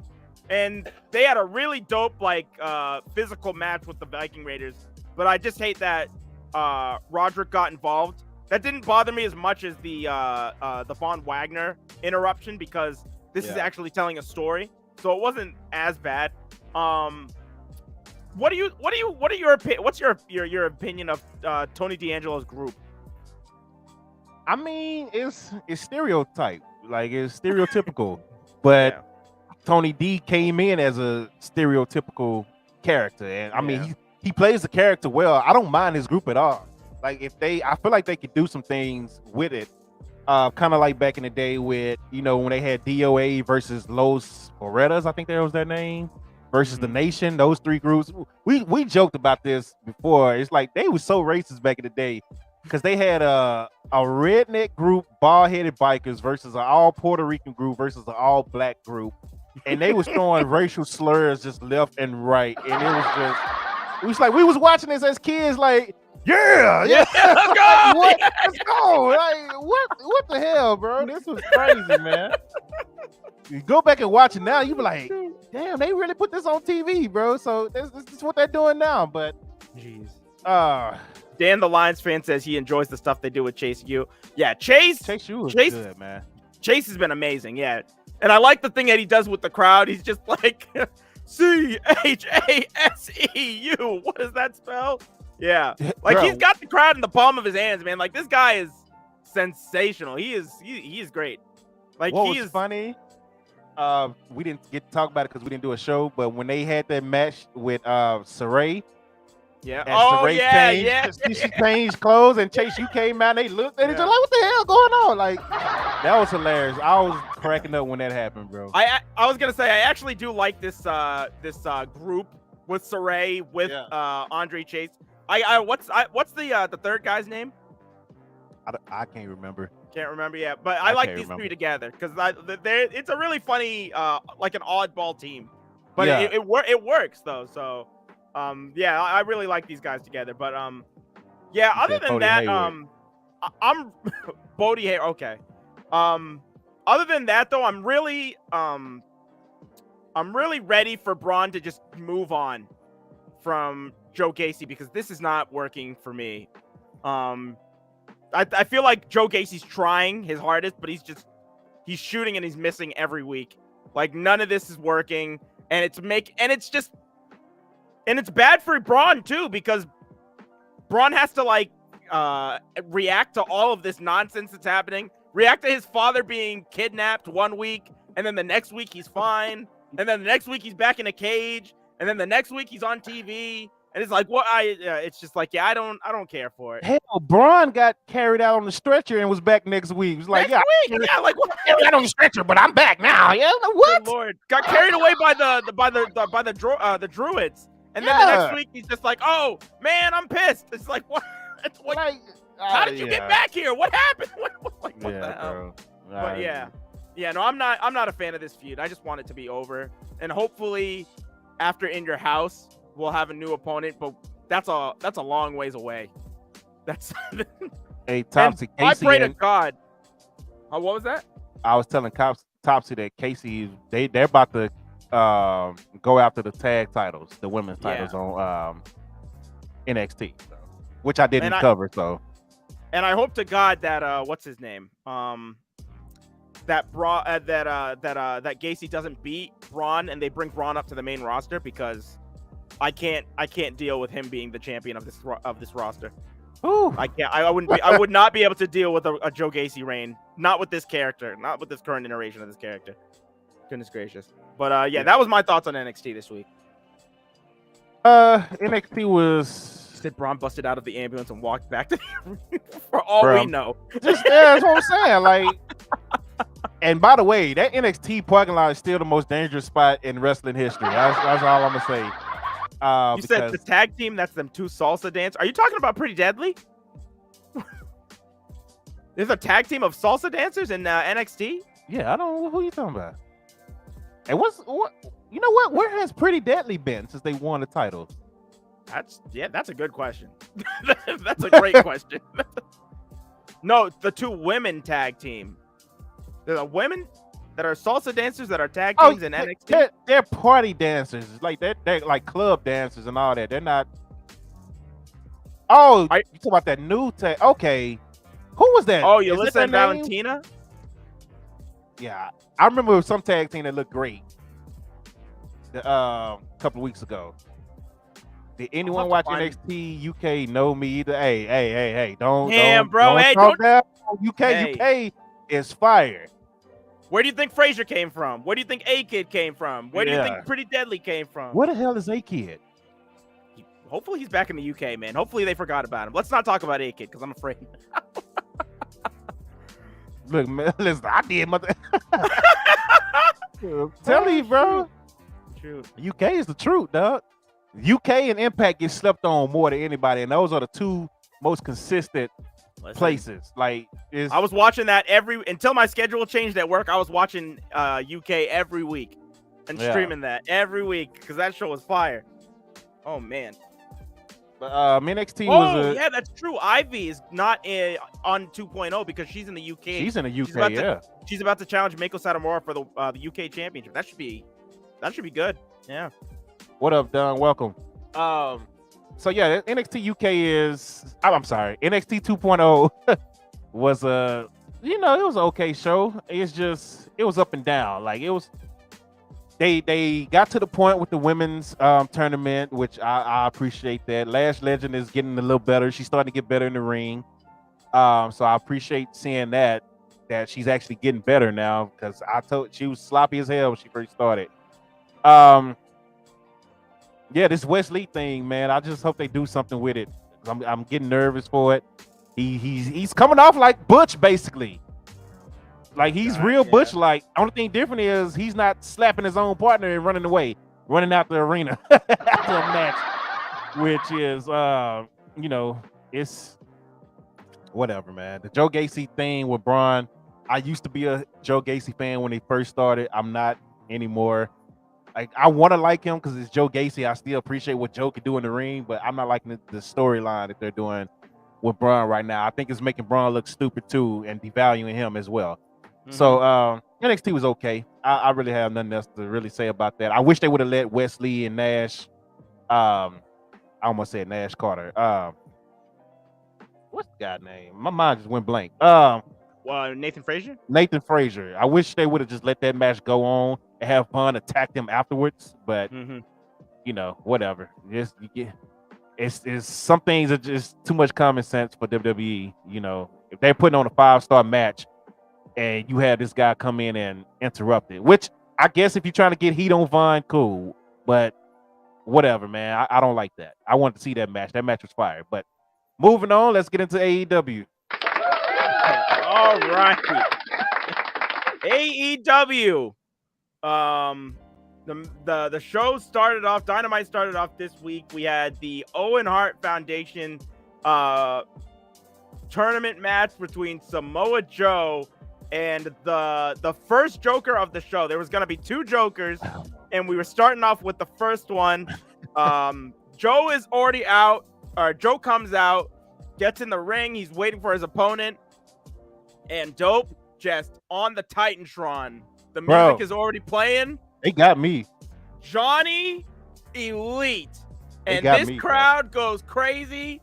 I'm sitting at home. I'm just like, oh, shit. They did not. They got Johnny Gargano. Yes. The man behind the AEW Twitter account is just like, we got Johnny Gargano? Right. No, they did not get Johnny Gargano. It was John Hennigan, the former John Morrison, who was showing up to AEW. This crowd was very polite, but it was a noticeable high and then a dip. Once you saw. Oh, bro, it was. I felt bad because I'm a huge Morrison fan, but I was like, oh, they got me, bro. Because I did the same thing. Yeah. I was like, holy shit. They got Johnny Gargano. Oh. So I was like, oh, okay. And I was like, that's cool. That's cool. And I tweeted, I was like, John Morrison never popped up in my head as a wild card. So. Not at all. And I love that there was right after this happened, they were going around to crowd shots to try and get reactions. Yeah. And that was terrible. There was literally a kid where one kid is just like, and then he like turns to his friend, and his friend is just like just the most disappointed look on his face, like you could tell he thought Johnny Gargano was about to come out, and then this happened. He's just like, come on, dog. But they got me, though. I ain't gonna lie, they got me good. But I felt so bad for Morris, or for I guess Johnny Impact. Elite, when he came, Johnny Elite. I'm sorry, when he came back. But they had a pretty good match. There was a lot of dope spots in this. There was a spot where Johnny climbs to the top rope and does this like parkour move to Joe on the outside.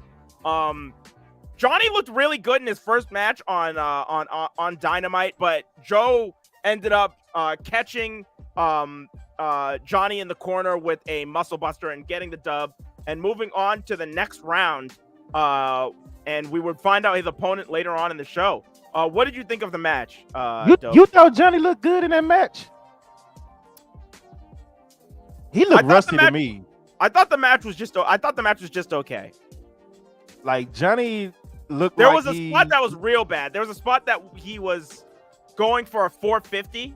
Do you remember that spot? The 450 that he was going for. That Joe was way too far away. Too far, way too far. Yeah. I mean, but the commentators helped that spot better because they were like, hey, you know, he didn't get all of it. They explained to him he still caught him with his arms and his hands because he was able to reach out because he's so athletic. So even though Joe was too far, he was still able to reach his arms. You know, they did a good job explaining it. But that match, that move, that spot, the spot outside that you talked about where he did the little flip outside, it's like he was trying to tell Joe. It's like he forgot he was on TV. Like yes. A lot of things that he did. A long time to set up for it. Yeah. A lot of things that he did screamed out, "Oh, I've been wrestling, but I haven't been on TV." So like he came off very rusty to me. I'm like, he was doing stuff. Yeah, he was doing stuff that he normally wouldn't do. Like he forgot the camera was on him. Like he was just in a indie show, just wrestling for the fans and not the TV. So wasn't his best match for me. Dan, yes, John was that was just a one-off for Johnny. Yeah, because he didn't sign with AEW, but this was just a one-off. So, but yeah, after the match, Sanjay Dutt, Jay Lethal, and Satnam Singh come out and attack Joe. Sanjay's holding onto Joe while Lethal hits him, and then Jeff Hardy, the Best Friends come out to make the save. But Joe's already been hurt. After this, Jeff Hardy Jeff Hardy's in the back with Matt, and he has been cleared to wrestle. The Young Bucks come back there and they shoot the shit with the Hardys, and Jeff basically tells them that he's gonna win his match, and for them to watch. Oh, good Lord. Up next, CM Punk comes out. CM Punk, first of all, before we talk about the next match, CM Punk comes out in Texas with a shirt that says, what did the shirt say? It said all women's rights are... Hold on a second. Let me find out exactly what it said before I butcher it, but... because I want to make sure that I get it right.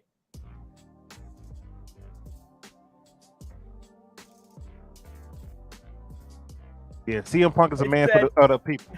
It said abortion rights are human rights. So he just came, and that's all it said. It was just literally those words on his shirt, and he came out, outstretched his hands, and he got a loud pop for it in Texas. So I was just like, hey, there you go, man. Like, this isn't the first time that Punk has done this. Exactly, there you go. And this isn't the first time that Punk has done this too, because he I would say like on his third time on show wore a shirt saying something similar too. So yeah, it was like he had a shirt that had like almost like a vagina thing on it. Uterus. It was like he's saying get your own before you try to tell women what to do with yours. Exactly. Yeah. So yeah, Punk is he's a man of the people. He's for the ladies. But yeah, Punk came out wearing that shirt, and holy smokes, I'm gonna say it personally for me. We had a match of the year contender right here, and a breakout performance by Konosuke Takeshita against Adam Page. Holy smokes! What up, Nick? My bad. There was a point in the match where Takeshita and Adam Page are trying to trade rotating forearms at each other. Takeshita ducks, Page ducks, and then Page goes for another one, but Takeshita nails him right when he's about to hit him. Then Takeshita goes for a springboard lariat off the middle rope, but Hangman then loads up another rotating forearm and just nails Takeshita in midair. Then he goes for the cover but misses it. He brings Takeshita to the top rope to go for his springboard, or not his springboard, but his moonsault fallaway slam.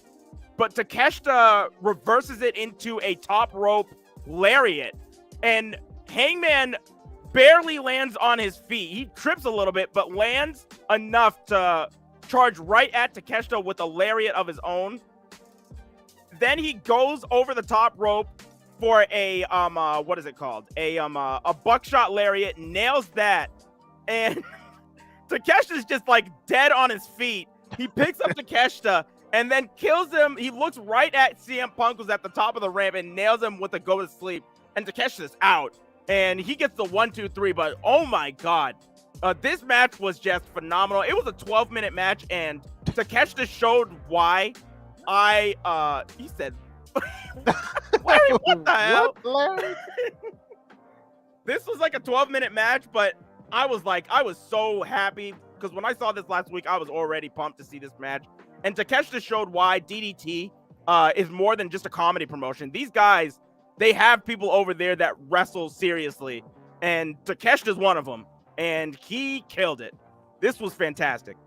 Yeah, it was fire. It was a fire match. And it was a good look. It was a good look for the champion to have that type of match too. Yeah. Coming out of that, yeah. He was in DP. Takeshita was in DPW recently. Yeah. After the match,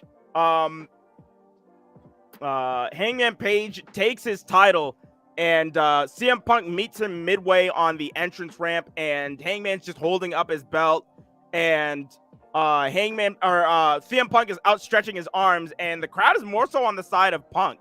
They were much more pro Punk than they were Hangman, and Hangman ended up just walking away, and the crowd cheered even louder for Punk after that. So I thought that was interesting. Maybe because of the shirt. I don't know. Maybe because of the shirt.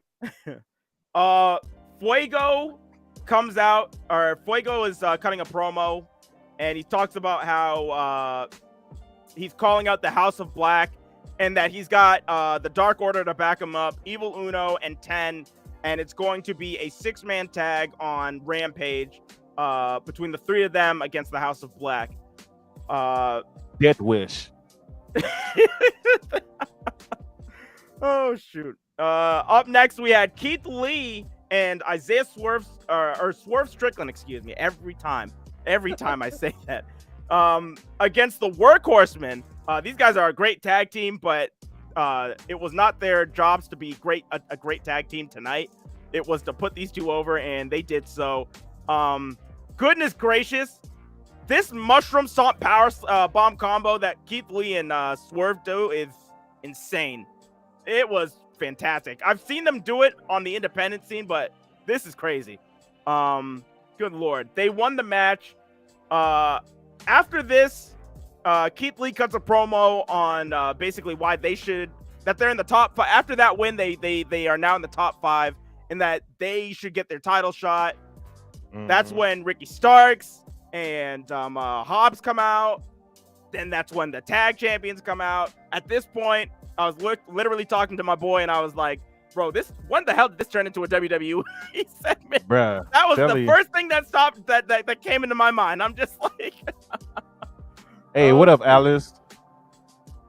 But yeah, basically it's confirmed that a triple threat tag team match is made now at Double or Nothing with all 3 teams. And also for next week, we're getting a triple threat match between Jungle Boy, Ricky Starks, and Swerve Strickland. Thanks, Christian. Yeah, exactly. I wonder if he's turning Sunday. I think something's going on with him. The way he's been acting, something's going to happen. I think so. Yeah. Oh my God, Jesus. So, oh Lord. I said we had a match of the year contender with Konosuke Takeshita and Adam Page, and I don't know how, but I completely forgot about Kyle O'Reilly and Ray Phoenix. Ray Phoenix. Yeah. Goodness gracious. Holy smokes. this match, if you ever come across a comment where people in AEW don't know ring psychology, show them this match, because this match was just ring psychology.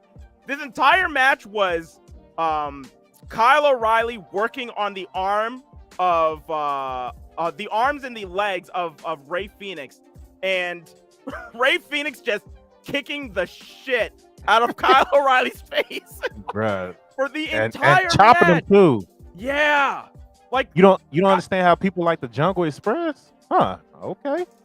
Okay, Christo on YouTube. I mean, that Jungle Boy alone is popular. I mean, oh, he's a heartthrob. Girls love this man. yeah, like, and Jungle Boy can wrestle too. So I'm just saying, man. Did you see a little off topic, but on Twitter somebody posted a video of Luke Perry at a episode of Raw in like 2007, and he was there with his sons, and Jungle Boy was there. He was like what, like I want to say like 10. Yeah. He was like super young, and he had like the same hair. That's how you could tell it was him. He had the same Wow. frizzy hair back then that he did now. I was just like, that's wild. But yeah, no, this match was crazy. Make sure to go and check this out if you can. So the way that this ended was wild. So Rey Fénix usually does that thing where he scales the top rope and hits, and then just like kicks them right in the face. So he did the same thing, except instead of kicking Kyle O'Reilly, he hits Kyle O'Reilly with a Rana to the outside. After he does that, he picks up Kyle O'Reilly and chucks him inside. Then he goes for a move where he just like grabs the middle rope and kind of projects himself into a roll to hit Kyle O'Reilly with his cutter that he normally does, like the Rolling Thunder cutter. But Kyle O'Reilly catches him right when he's popping up into an armbar, and after all the damage from this whole match, he just taps out immediately. Yeah. And the great part about this too was Excalibur was explaining that if O'Reilly gets a hold of that arm, it's all over, because that was the story of that match. Fénix was holding on for dear life, but once he got it, it was an immediate tap out. This match was also really, really good. This was fantastic. It was. Kyle was very emotional, and his chest was very red. King, stop the cap, boy. The tip off just started, boy. Don't play with me. You know I know my team, buddy. I get notifications sent to my phone when anything goes down, buddy. So stop it. This is why you're gonna get beat up when you come to Dallas. I'm just saying. But go ahead, Dark. That was a fire match. Okay, so up next we've got the Black Bull Combat Club coming out with Kingston, Santana, and Ortiz. Then we have the Jericho Appreciation Society, and what's his name? One of the members of 2.0 says that to the crowd that there's gonna be no pyro. That he stopped Judas midway through. He's like, you guys don't get to sing Judas because last week Jericho got his ass whooped by all of these guys, and all of you were cheering, so you ain't gonna get none of that. Jericho is talking to Regal now, and he says that it's good to see Regal because he thought he'd be dead by now. Which I was like, bro, goodness gracious. He threw a lot of personal shots, bro. Yeah. The weirdest, the funniest part about that was that Regal was the one that told Jericho that on his podcast, and so he was just using that as ammo right here. Jericho said it's amazing that after all the abuse Regal has put his body through, that he still has a brain that works. Talks about all the wasted potential, and according to Jericho, Regal could have been one of the greatest, but he says Regal should have been a world champ, but ended up a world-class addict. Regal's been fired from every company that he's ever worked for until he weaseled himself into AEW on the coattails of his proteges. Says Santana and Ortiz, everything that they've ever gotten in AEW was because of Jericho. Kingston, he's too stupid not to stay home.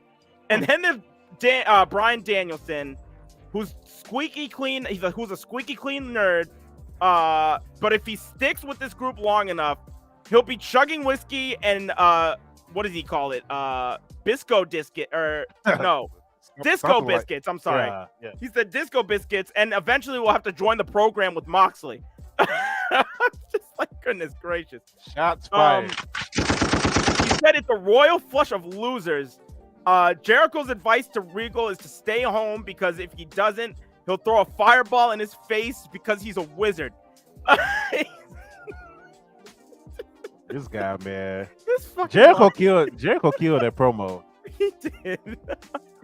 And then he said maybe he'll throw a fireball in his face because he's a wizard, or maybe he'll just piss in his tea again. Yeah, and look, I forgot that he did that during that 2001, 2002? Yeah. When he was like the general manager. Yeah, I forgot that he did that. That was crazy. I bust out laughing when that happened. Oh my god. What happened? Regal said he's had that he hasn't listened to Jericho since 1997, and the only thing that could make him any sicker was hearing Jericho hearing his screams from the I have no idea what that was. Basically what Regal tells him, yeah, the orphanage thing. What was that? It says hearing the screams from a burning orphanage. Yeah, so I guess he said that's the worst sound he could ever hear.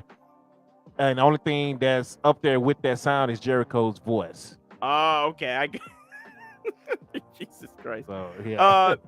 Regal says that Regal goes on to say that Regal is known, or that he's known Jericho for a long time.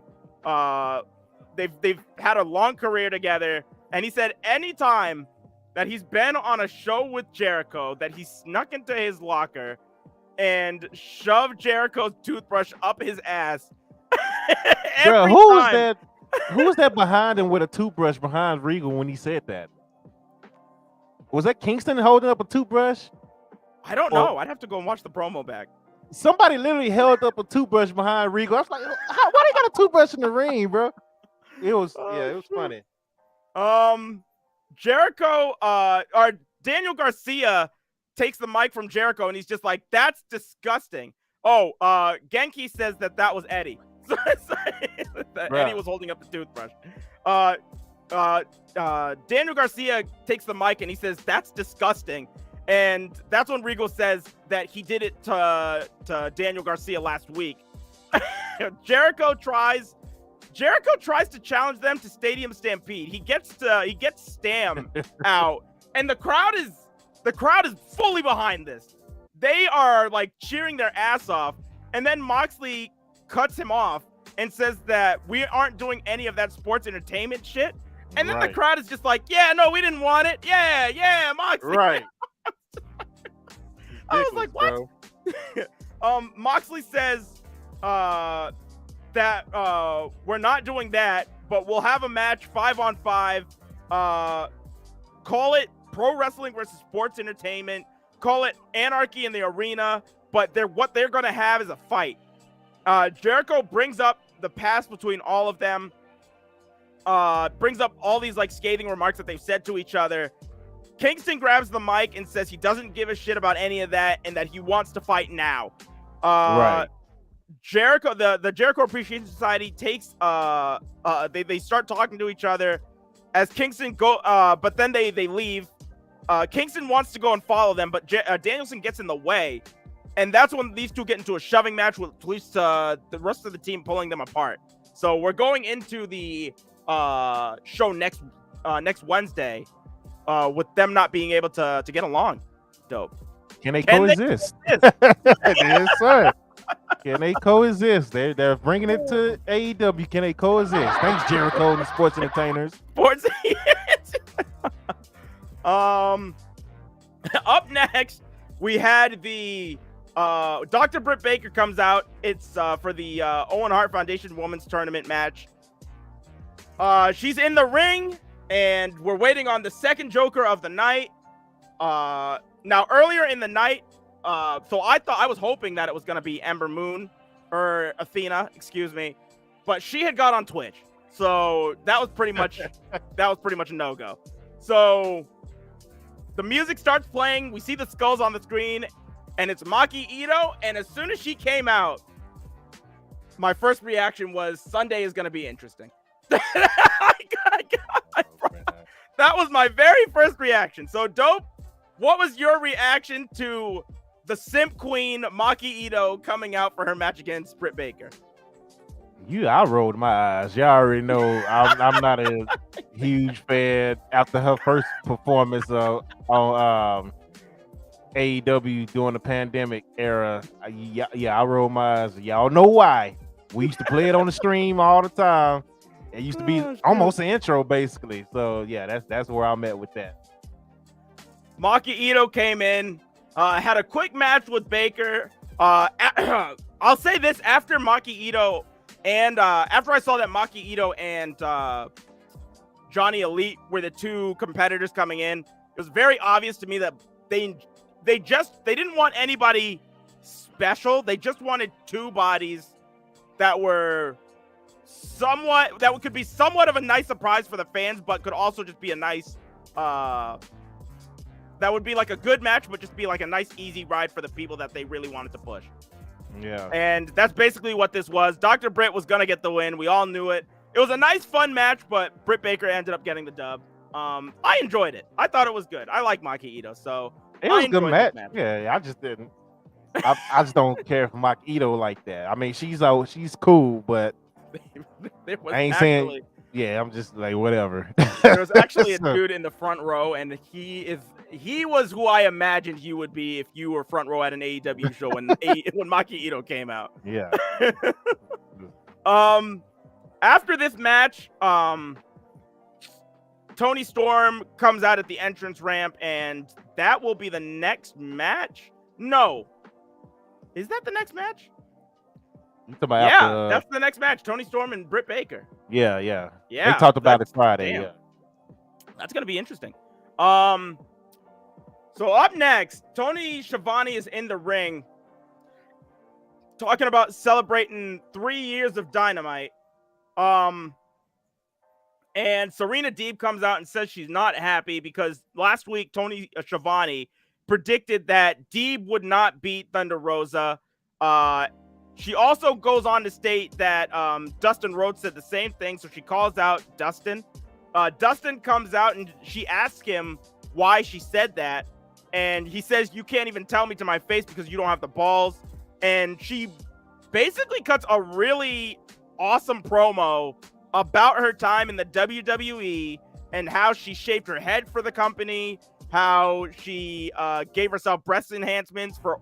She called them, old perverts that didn't give a crap about her at the end of the day, and she had to rebuild herself in order to get to where she is today. And she doesn't understand why all of these people, Schiavone and Dustin, are telling her that she's not going to beat this woman and be the face of this company, basically. So she slaps Dustin in the face. Thunder Rosa comes out. This is where it got very clunky. So she slaps Dustin. She goes to hit. Thunder Rosa comes out and goes to hit Serena Deeb. But Dustin gets accidentally hit in the face by Thunder Rosa. By elbow. But with an elbow. So Thunder Rosa is looking at Dustin like, "Oh, are you okay?" And she's dropped the title on the ground. But at the angle that it's been dropped, when Serena Deeb goes to grab it, it's like Thunder Rosa clearly should have seen that she had grabbed the title and gets walloped in the face. And Serena Deeb just walks away with the title.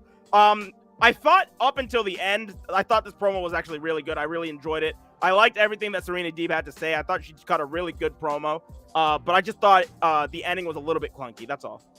I like the promo was good, but Thunder Rosa is your face. And Thunder Rosa has a story to tell herself, but they haven't let her tell her story at all.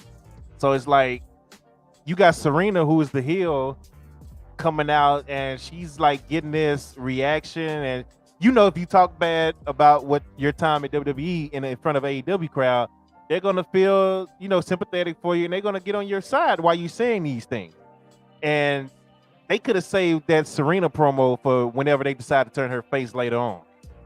I think she should have just said something else about all three versus talking about her real life issues with WWE, because that would have been perfect if she was a face. Thunder Rosa's a face. She has a story of her own, real life.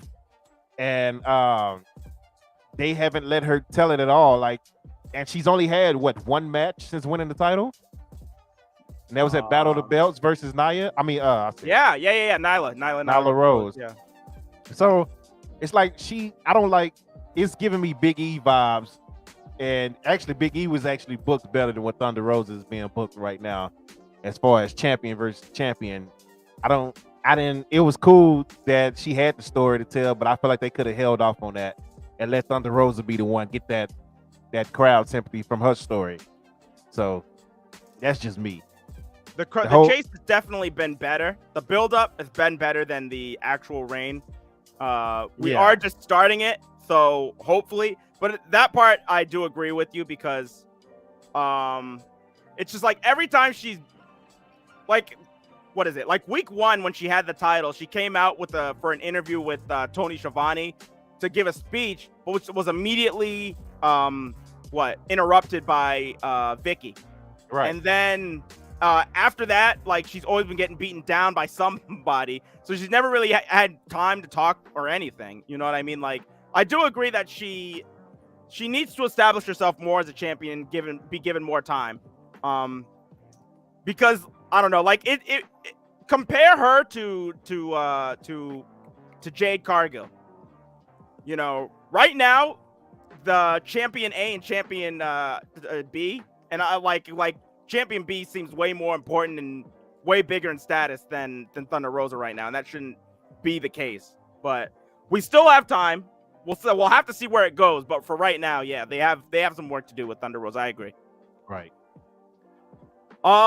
Then we had the main event, which was Adam Cole versus Jeff Hardy. Jeff Hardy comes out and is immediately attacked from behind by Adam Cole. Throws Hardy in the ring. The match just continues. It goes off, and Adam Cole eventually gets the dub. He's gonna attack Jeff Hardy after the match, but Matt Hardy stops him. Jeff Hardy then gets up, and they're both confronting Adam Cole. That's when the Young Bucks come in, and they look like they're about to super kick the Hardys, but the Hardys catch on, and they confront the Young Bucks, but we've got 3 people in the ring now, so Adam Cole just clotheslines both of them in the back. It turns into a beatdown. Sting and Darby Allin try to come out and help them, but then they get outnumbered. Red Dragon comes out and delivers the high-low to Darby on the ramp. Somebody gets a chair from the outside, puts it on Sting's ankle, and Kyle O'Reilly delivers the bombs away from the top rope. And straight out of WCW circa 1999, when all of this is like right after the bombs away from the top rope, Tony Schiavone, of all people, comes on and he's just like, "We gotta go! We're out of time!" And it just straight cuts to black and we're out. I was just like, man, that entire last half hour of Dynamite was a trip because they were just speeding through everything. They had shit that they had to get on the show, and they don't cut nothing. No, they don't cut nothing. Anything. No.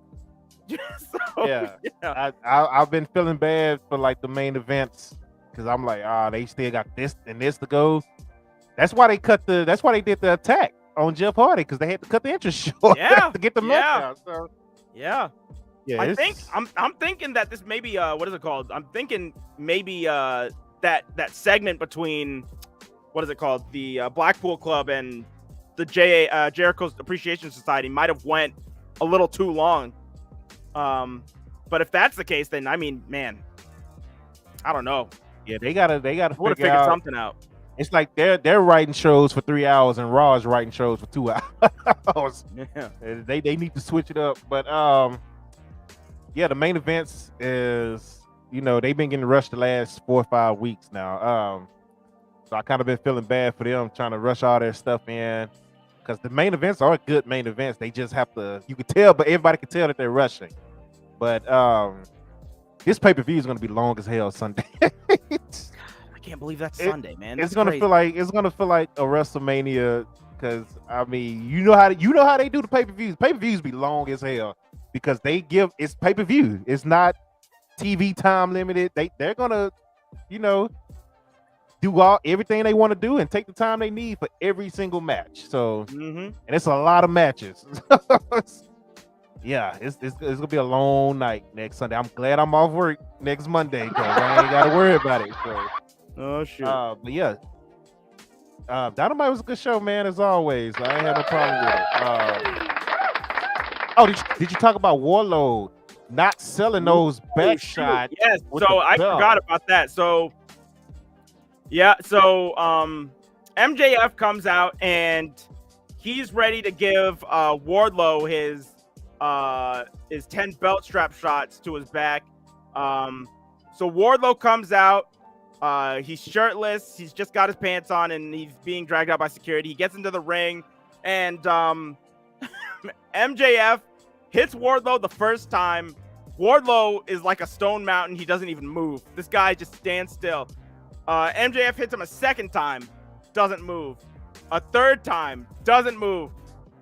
At that point, MJF gets pissed, so he just hits Wardlow a fourth, fifth, sixth, seventh, eighth.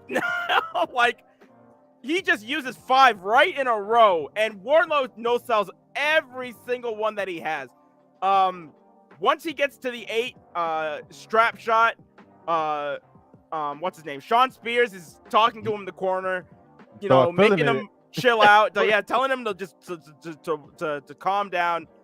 He takes the strap from Wardlow, and Shawn Spears gives him a strap to the back, and Wardlow just gets amped up and gets right in Shawn Spears' face, and he tells him, "Is that the best you can do?" At that point, they've got 1 left, so Wardlow picks up the belt for his last shot and just kicks Wardlow right in the nuts. Wardlow finally goes down. After all of these, that's what takes him down, and they just start beating the brakes off of him. No security or anything to come out and help him. MJF puts on the diamond ring, ends up nailing Wardlow in the face. They just lay him out, and it's announced that Shawn Spears is gonna have a warm-up match against a Giant on Rampage on Friday. So, which, you know what? I kept looking at that guy. I was like, I know him. Like, it just didn't pop into my head until pretty much the match was over. I was like, we'll talk about it when we get to Rampage. But that was, very NXT Black and Gold vibes right there. Warlow, man, taking those shots with the belt, and he didn't flinch. I was like, come on, man. His eyes didn't blink or nothing. Like, come on, bro. His back was just toe up. Yeah. He a better man than me, man. I would have went down. Stop. All right, next segment, y'all. Next segment. But we'll see what happened with that. We'll do our double or nothing predictions after we do talk about Rampage. You got anything else on Dynamite? Nope. I am good. All right, bet. So that was Dynamite. Let's get into SmackDown. If I can find a SmackDown background. Let me see. Why this thing? It always moving stuff in the middle of a stream. Like, stop moving stuff. So going into SmackDown, we start off with Roman Reigns and the Usos. Roman Reigns come out, and basically they told the Usos, look, if you don't win this tag title unification match, there's no more bloodline. Don't even bother coming home, and yada yada. So Roman put the warning shot out to the Usos, telling them they better win their match later in the night, or don't come home because you're not welcome in the family no more. So moving on, Sami Zayn is backstage with the Bloodline shirt. I'm loving the fact that he think he's in the Bloodline. Like, he's trying hard. He's coming out. He's watching the big screen, cheering Roman on. Yeah. He has a match with Shinsuke Nakamura, which leads to Shinsuke getting the win with the Kinshasa, whatever movie. I can't even think of it right now. Kinshasa, yeah. Yeah, there you go. Happy Corbin comes out and destroys Madcap Moss, Andre the Giant trophy, and Pat McAfee was just calling him all the names that he could call within the PG realm. He like this trash, bum ass face. Like he was. Pat McAfee wasn't happy about that. Which I'm like, you know what? Whatever. Michael Cole say, yeah, this Andre the Giant trophy has elevated so many careers. No, it has not. Who? Tell me who. It has not. Tell me who, Michael Cole. People don't even remember who won last year. Yeah, who did win last year? Jey Uso. He did? Yes. Oh. Okay, exactly. Well, there you go.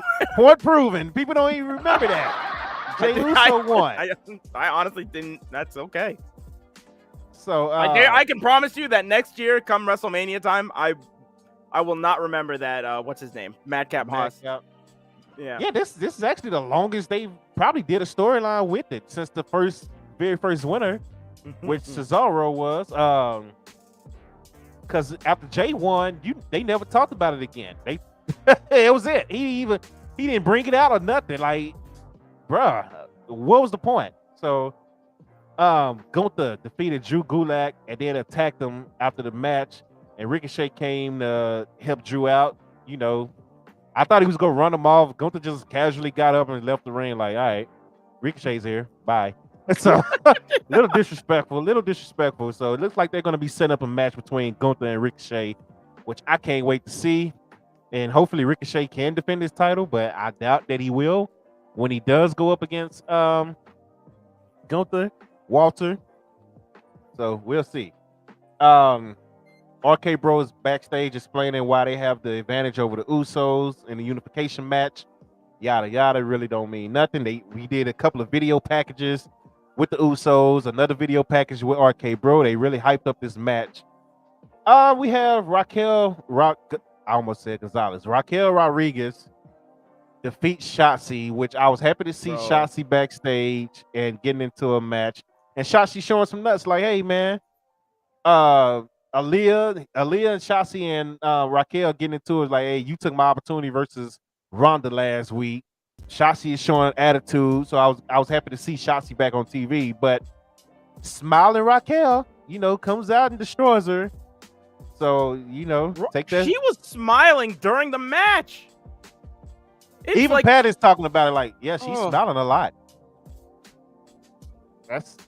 She's smiling too much, bro. Man, too much, man. It's annoying. I hate watching her matches. Like, good Lord. Shotzi was burying. Shotzi was burying him backstage. Then we had Xavier Woods versus Butch again. Bro, when I saw this, I was like, why do they have to keep having matches with these 4-5 people, man? Like, y'all can't mix in like other tag teams or other solo guys in the storyline and then have somebody get attacked or something. Like, do something besides. This is universe mode, man. This is 2K universe mode. Oh, they in a rivalry. Match. Pay-per-view, over. That's it. That is it. Like, that is what it is. I'm so sick of it, seeing these guys go up against each other. I'm mad that Xavier Woods still don't have. They already took his music away from him. The King of the Ring, which meant a lot to him, is already gone. He's not King Woods. If he comes out to a solo match, give him his own theme like you gave Big E. Like, they just throw him back in New Day. You're New Day. Take away the crown. Take away the. He can't even wear the robe no more. When they took away the crown, he was still able to wear the robe. Now they telling him he can't wear the robe no more. Like, you are back to New Day Xavier Woods. Nothing about King of the Ring means anything. It never happened as far as we concerned. And I'm just like, that's tough, man. That is crazy. That's crazy to me. I hate it. You said Butch with the Bloody Brutes, yeah. Oh God, I hate. I hate that name too, because I thought it was gonna be called Fight Night or something like that. Fight Club, Fight Night. That sounded better when Pat McAfee said that versus the whatever they call. So, but Xavier Woods get the win. Dan said any guess who the mystery partner will be? A lot of people seem to think it's Tyler Breeze for some reason, because they say he's back with Up, Down, Down. Tyler been talking about coming back, and he mentioned he tagged 2K. It was like, y'all need to post a updated version of me pretty soon. So a lot of people is thinking that it's Tyler Breeze, and Tyler Breeze had nothing but good things to say about the company since he's been gone, and he hasn't signed with anybody else. I was gonna say he did love working there. Even after he got released, he never said a bad word about anything. Yeah. So yeah. And like when people was talking about his booking, and he was like, "Bruh, I'm working for a $1 million company. I'm hanging with my friends. I get to get on YouTube with my friends and play video games, which 2 of them are gone now. So it's just Woods that he can really play with on YouTube." But he's like, I'm around my friends all the time. We get to travel and see the world. Like, he looked at it as everybody can't win championships at all times. So, but I don't know. I have no idea who it could be. I can't even think of who they could possibly be trying to either talk to or bring back. A lot of people would be a perfect stop. Groom. Just stop. Yeah. Get out of here. Don't do that. So yeah, Fandango did retire. Yeah, so we'll see. I don't know. Because I know Big E is not coming back no time soon. His last update said that his neck wasn't healing like it should. So that makes me real nervous for him. And I really hate it for trying to avoid that fusion, but yeah. Isn't Dango's gonna be on that that show? Is he? Yeah. He's gonna be fighting he's gonna fight No Way Jose. Oh my god, bruh.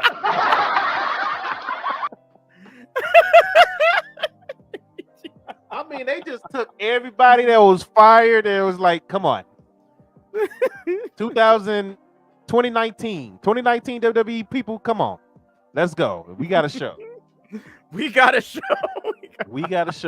All 2019, 2K19 competitive. Boy. So moving on to the main event. Right before the main event, let's get into this. Michael Cole announced that Sasha Banks and Naomi has been suspended, and he goes into details about what happened. He was like, yeah, they're supposed to be in the match Monday.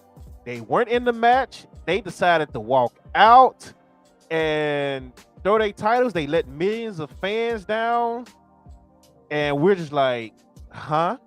What fans? Because they didn't let me down. I wasn't let down at all. So, but they are really like, I just don't get it. It's so dumb. I just don't get it. Like they didn't do this with nobody else, bro. So nobody dumb. else. This set me off. When they were just like, they let us down, they let millions of fans down, and I was just like, wow, really? Like, this is like, yeah, they really haven't. Which is like, that's the part that makes me the most upset, I think, out of anything. It's just like, literally, like 2 months ago, you had a woman leave the company and go back to London. Like, because she went back to the UK. Started OnlyFans too. Right after, yeah. And she just didn't want to, and you didn't say anything. You just released her from her contract. It's just like so many people have left your company and you haven't said nothing. CM Punk was like one of your biggest stars. He walked out and he didn't even get any type of publicity from that. Like, it only turned into a big thing, like from the dirt sheets and stuff like that. But they said nothing. They didn't try to make it a big deal or anything. Once CM Punk got on like the podcast, on Colt Cabana's podcast, that was a big thing. It was just like, this is just stupid.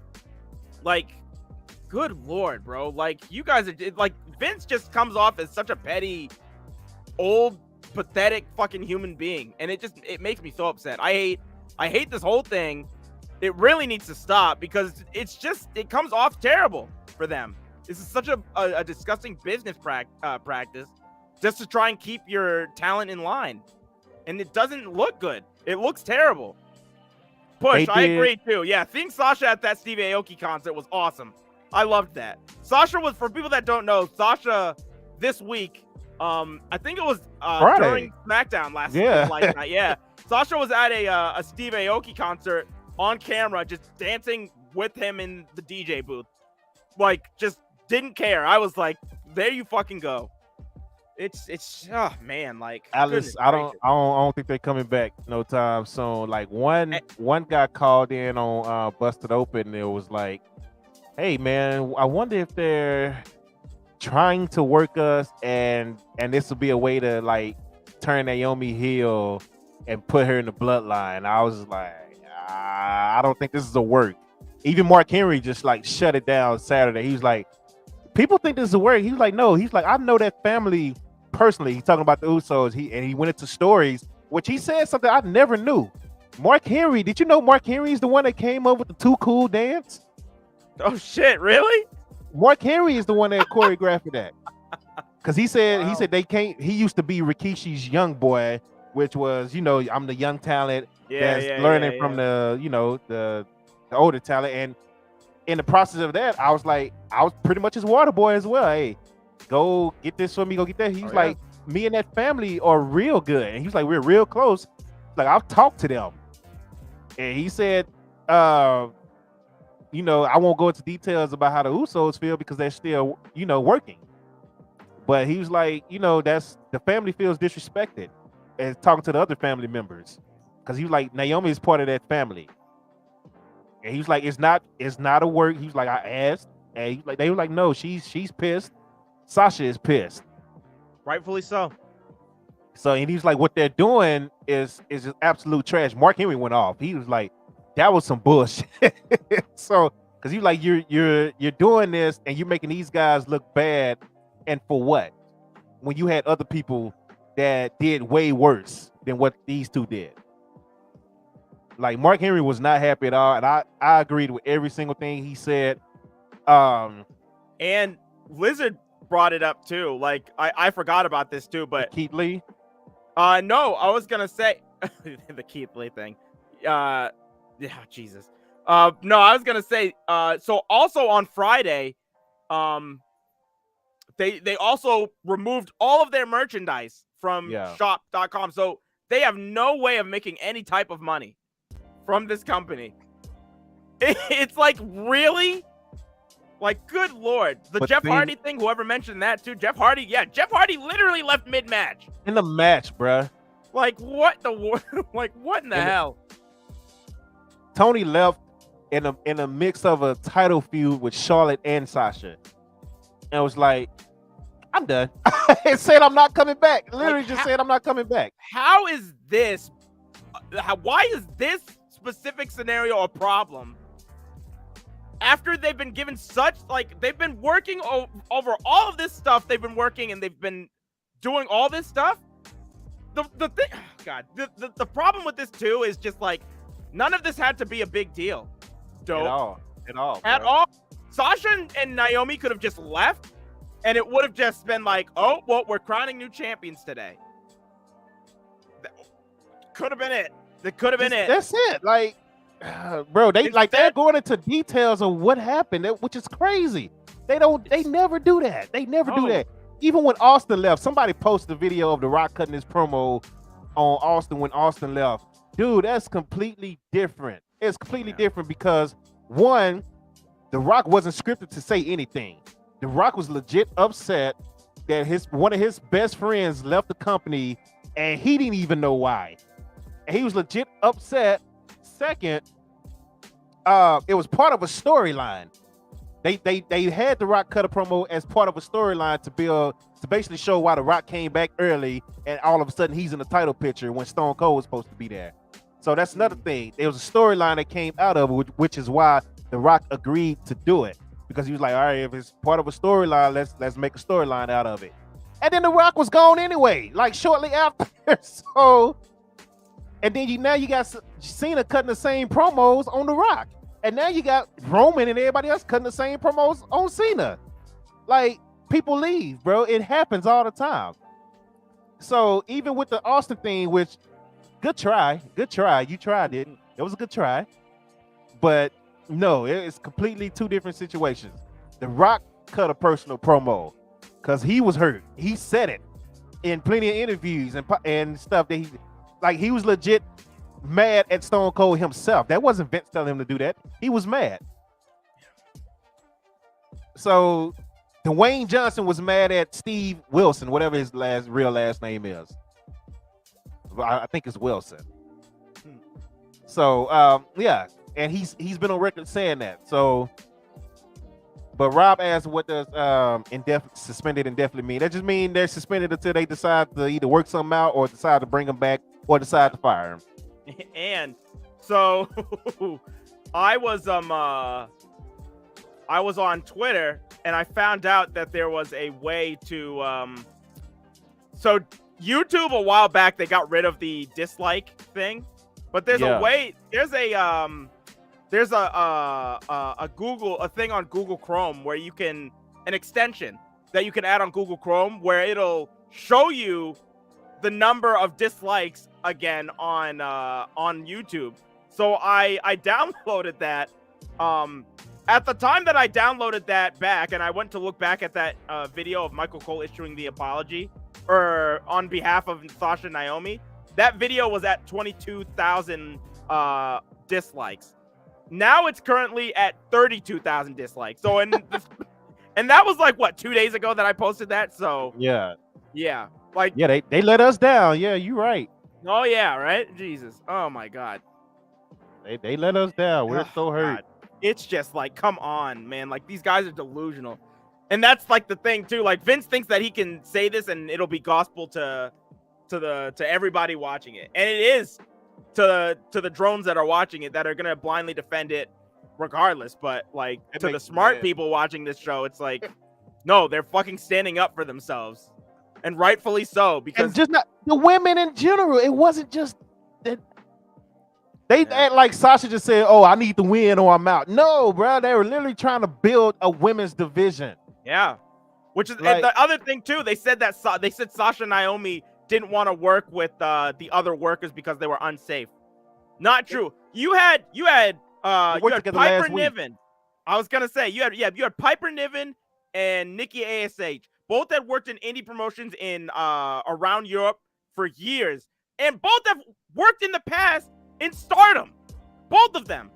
Then you have Asuka, who's a Joshi, she's a great Joshi legend over in Japan and came to America. Then you have Becky Lynch, who can hang with them. And so how are you gonna tell me that they said that of the 4 other women that were involved in that match, how are you gonna tell me that they came and said, we don't feel safe working with these people? How does that make any sense? That statement that they released on Monday was 1,000% made out of emotion. And so was this on Friday. That's the problem. There's a 70-year-old bitch backstage that's just in his feelings right now. And we're hearing it on air. It's crazy. I'm just like, come on. Jesus. Yeah. Pat McAfee has said on his podcast that he doesn't like to go into these shows knowing what's happening. Yeah. And you just saw him on Friday. His face, looking super uncomfortable about all of this. He's just like, okay, while Michael Cole's cutting all of this, it was just like, Jesus Christ. Poor Michael Cole, man. That's what I'm saying, man. Like Michael Cole and what's his name? Corey. Because people were getting on Corey on Monday, and Carmella had to swing back, and she's just like, some of you guys act like my husband's not being paid to say these things on TV. Like, that's literally his job, is to be Vince McMahon's mouthpiece. Yeah, speaking of Carmella, they look like they're about to put Carmella back with R-Truth to run for the 24/7 title again. Well, they might need her back in the women's division, so... Yeah, they about to put her and Zelina they back might together, even though they broke up twice. Yeah. Christo said, what's the name of that Chrome extension?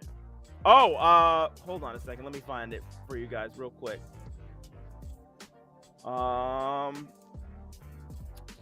It is called Return YouTube Dislikes. So, yep, if you go to Google and you just type in Return YouTube Dislikes, I feel like it should be the first one. Let me try that out. I'll put the link up in my thing as well. So, yep, if you type in Return YouTube Dislikes in your Google search bar, then it'll be the first extension up there. So, it'll literally bring back all of the dislike numbers on your YouTube channel, so you can see that up there again. So, yeah, Corey do talk a lot of noise about Sasha though. So, That's probably why Corey got what he got. Because the whole unprofessional thing, he made sure to keep saying it too. And I was like, what is going on? So, and then once we found out they walked out for real, I was like, oh, oh, okay. Well, I don't like how he handling this at all. It's some bullshit. I got on Twitter the other day or yesterday. I was like, yo, they literally got on national TV and basically made Naomi look like trash. And right after that, it was like, all right, Jimmy, go out and win the titles. Man. That's literally all I said. And I had some guy, another streamer who follows me. I don't follow him. I'm gonna get in your ass in a minute once we talk about the thing. I'm gonna get on y'all in a minute. It's almost that time. Shoot. Where they were like main event. Yeah, where you like, oh man, you know Sasha's ungrateful, this and that. So I'm like, oh, be happy they're not fired. I was like, bruh, they could be happy they're not fired. They can go anywhere and work. Sasha's already in Hollywood. Naomi is already low key in Hollywood because she's out there doing Wild and Out, breakfast clubs and music videos and dances. She's choreographing dances for different artists and stuff in a video. People are so dumb. like, good Lord. They don't understand. They see these girls at face value. They don't understand. Like, these guys are all over the place. They're so popular. Like, it's the same. What, the next day after they got suspended or before when they walked out, the Sasha Banks episode with Kevin Hart dropped on Cold as Balls. Yeah. Like, bro, they are good. And even if Naomi decided that she wanted to come back, WWE said no. Her husband is literally the top of the food chain with his family right now. So he's bringing in the bread and the money. Naomi can do whatever she want to do. If she just want to dance, go back to dancing and doing videos, music videos, she can do that. Because Jimmy Uso is still bringing home the bacon. Mm-hmm. And Naomi's going to make her bread anyway off of social media. Yeah. Like, y'all stupid as... I'm going to say that. I'm going to say that because I'm going to get on your head. Dude coming in, oh, you just saying that you being a white knight because you want to F both of them. Bitch, eat a bag of dicks, you virgin. I got a woman. I'm good. Oh, boy, y'all watch. Y'all better understand who y'all talking to. This is what me and Dark do. We actually cover wrestling. We don't just get on there and say stupid shit like all them losers y'all following and the basement nerds that y'all following because y'all can't get no ass in real life. So wrestling is your ass. That's your sex life. Wrestling is your sex life. Watching men in tighty whities. That's it. And they doing the thing. Oh, somebody did a corkscrew flip bust. Bow, I'm out of there. That's you. That's you. Nah, Push. Let him talk his shit. Hey, this week I'm on his side, bro. People have been trying us this week, bro. Let him talk his shit. Man, fuck a red flag on Twitch, bro. Twitch banned me for the dumbest. I don't care. Because people come in the chat and say whatever. And I say one thing back, bro. And next thing you know, oh, you banned for bullying. But I get called all type of racial slurs back in the day. And as soon as I said something back to one person, I was banned for 7 days. Twitch can eat a dick too. Yeah, get out of here, bro. Get out of here, bro. I got YouTube too, bro. Follow up content on YouTube. I got a website too. So if I want to post a video and just post it and put it on my website, I can do that. I mean, I use Twitch because I build on Twitch. So I'm gonna stick with it because I built here. But anytime I want to post video, I got my own website for it. So just saying. But people have been trying us this week. It's been crazy. Yeah. I appreciate it, bro. I appreciate it. It's all love, man. Love you too, my guy. I appreciate you. And happy birthday to Push. Shout out to Push, man. He had a birthday this week. But yeah, it's about to go down after we get done with Rampage. I'm gonna let you know that now. The whole vibe finna change. The whole vibe is finna change. Like we got the laid back music now. All that shit finna change. Moving on, main event. Cut it short. Y'all know what happened. The Usos beat RK Bro, and thanks to Roman coming out, then they attacked RK Bro at the end, and the kids were crying, which was funny, made it hilarious. I loved it, absolutely loved it. That was SmackDown. Your thoughts on it? I was pretty down on this show, because of the Naomi Sasha shit. I was pretty down on Raw for the same reasons. That really like just kind of ruined both shows for me. I'm not gonna lie. And it was like one thing from both shows, but it was like enough for me to just be really upset. And it like, I don't know, like the main event was fine, but I was not feeling much of anything, which is kind of an issue because this is supposed to be a big match, a big unifications match, which also, by the way, I didn't think that we were also going to get a winner. I thought we were going to get a screwy finish and this was going to get prolonged. I was surprised that we did get a winner, but at the same time, I didn't care at the end of the day because I was just like, who gives a shit when you're treating your women like this? Like, so SmackDown this week was whatever. Raw was whatever. NXT was the only show that didn't really bother me because I didn't have to hear about any of this stuff. So it's funny how Naomi and Sasha let the world down on a match that was just announced when the show started, but they knew the whole day that Sasha wasn't gonna be at SummerSlam, but they literally promoted that all the way up to the point where she didn't come out. They knew she was out sick. Yep. They knew she was out sick for that whole week. She was out, removed from live events and everything. They knew it, and they promoted it anyway, all the way up to the point. Bianca versus Sasha. Bianca versus Sasha.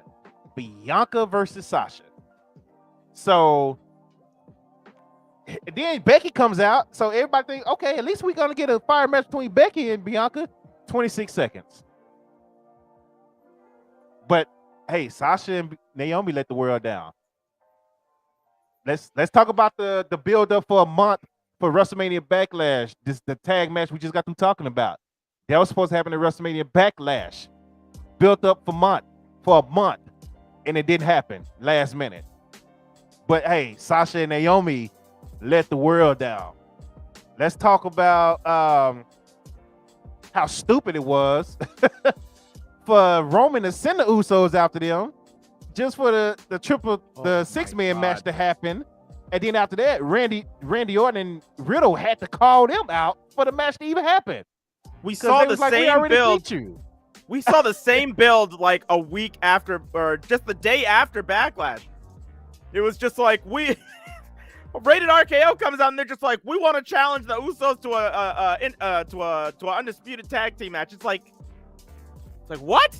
It's like, it felt like it was what was that movie? Groundhog's Day.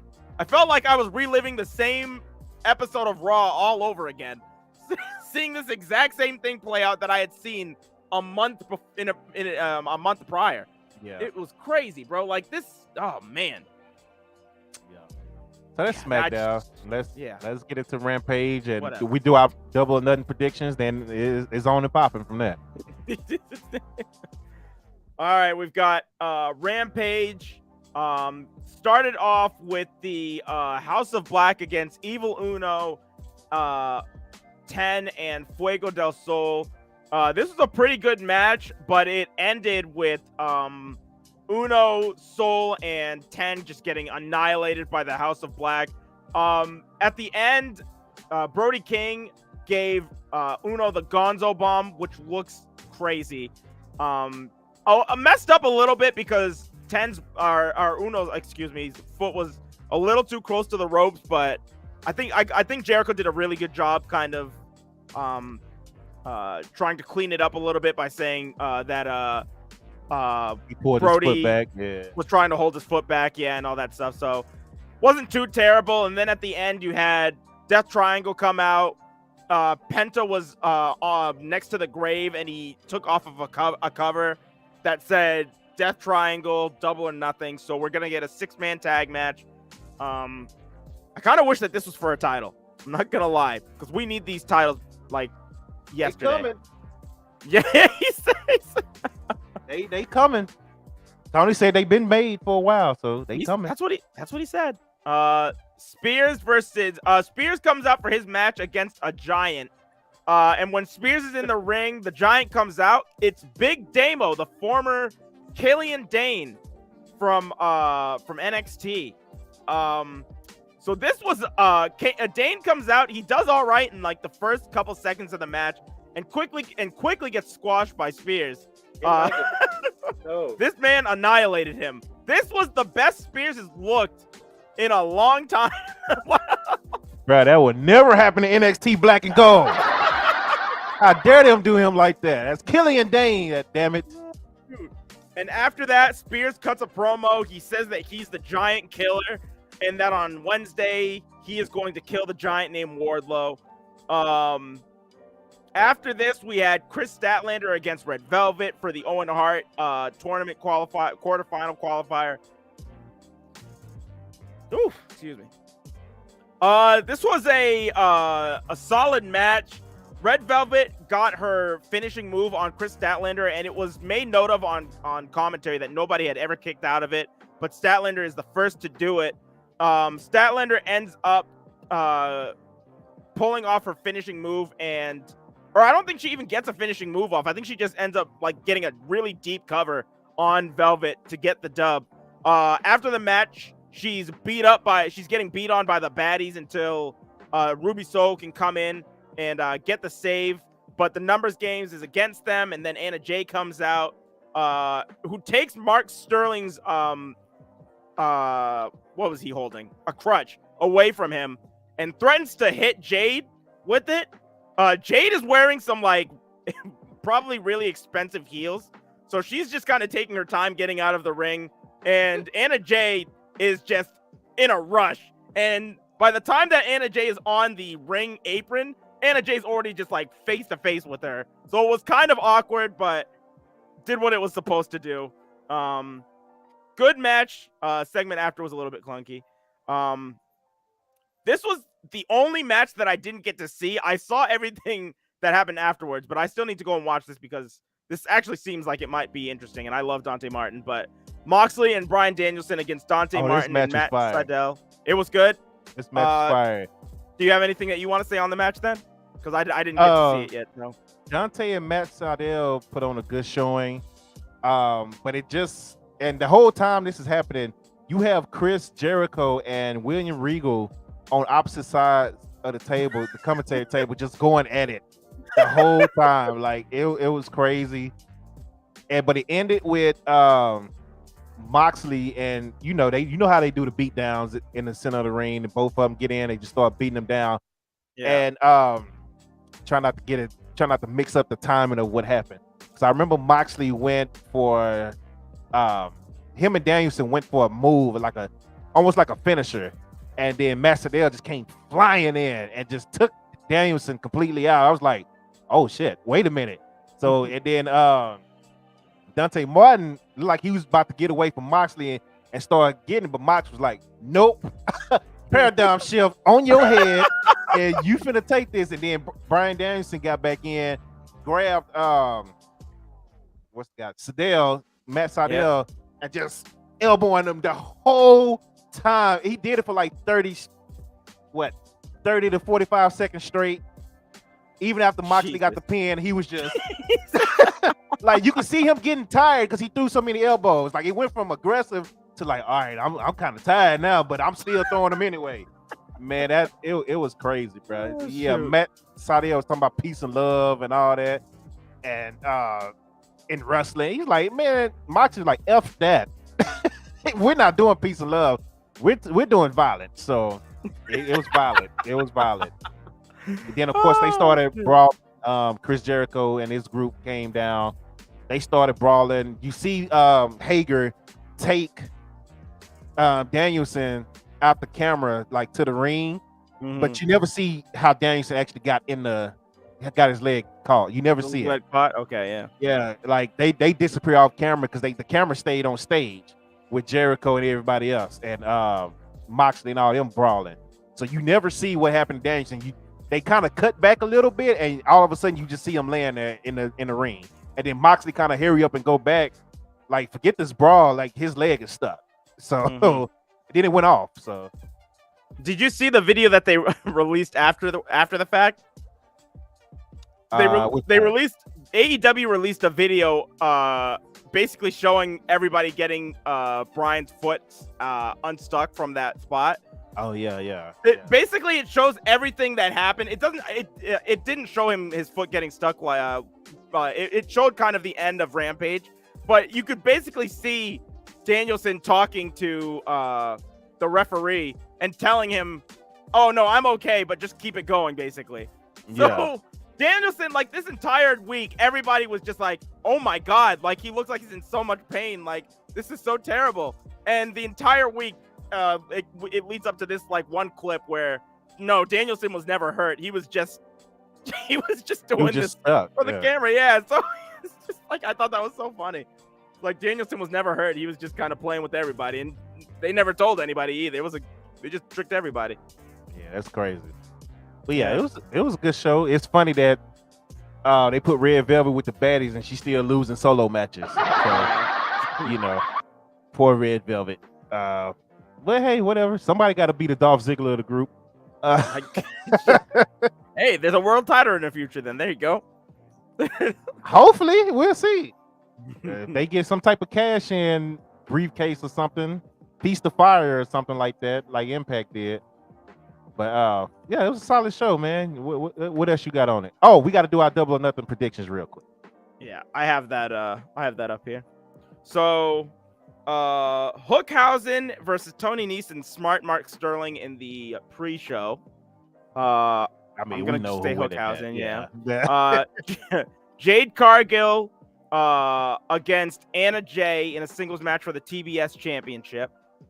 I'm gonna say that Jade Cargill retains. Yeah, easy.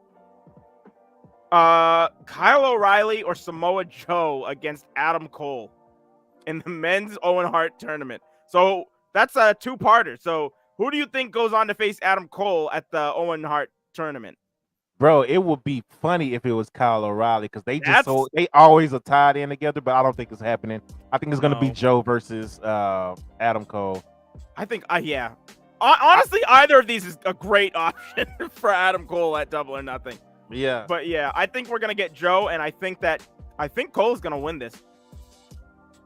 You know what? Unless Jay Lethal comes out and screw Joe, it'll be Joe winning, taking on Adam Cole. And yeah, I think Joe is gonna win. Well, you know what? No, I think Adam is gonna win too. I think Adam is gonna win a tournament. Okay. Because I think Tony has a point to prove with Adam Cole. People started talking Adam Cole again on social media, and Tony see all that stuff after he lost to Adam Page.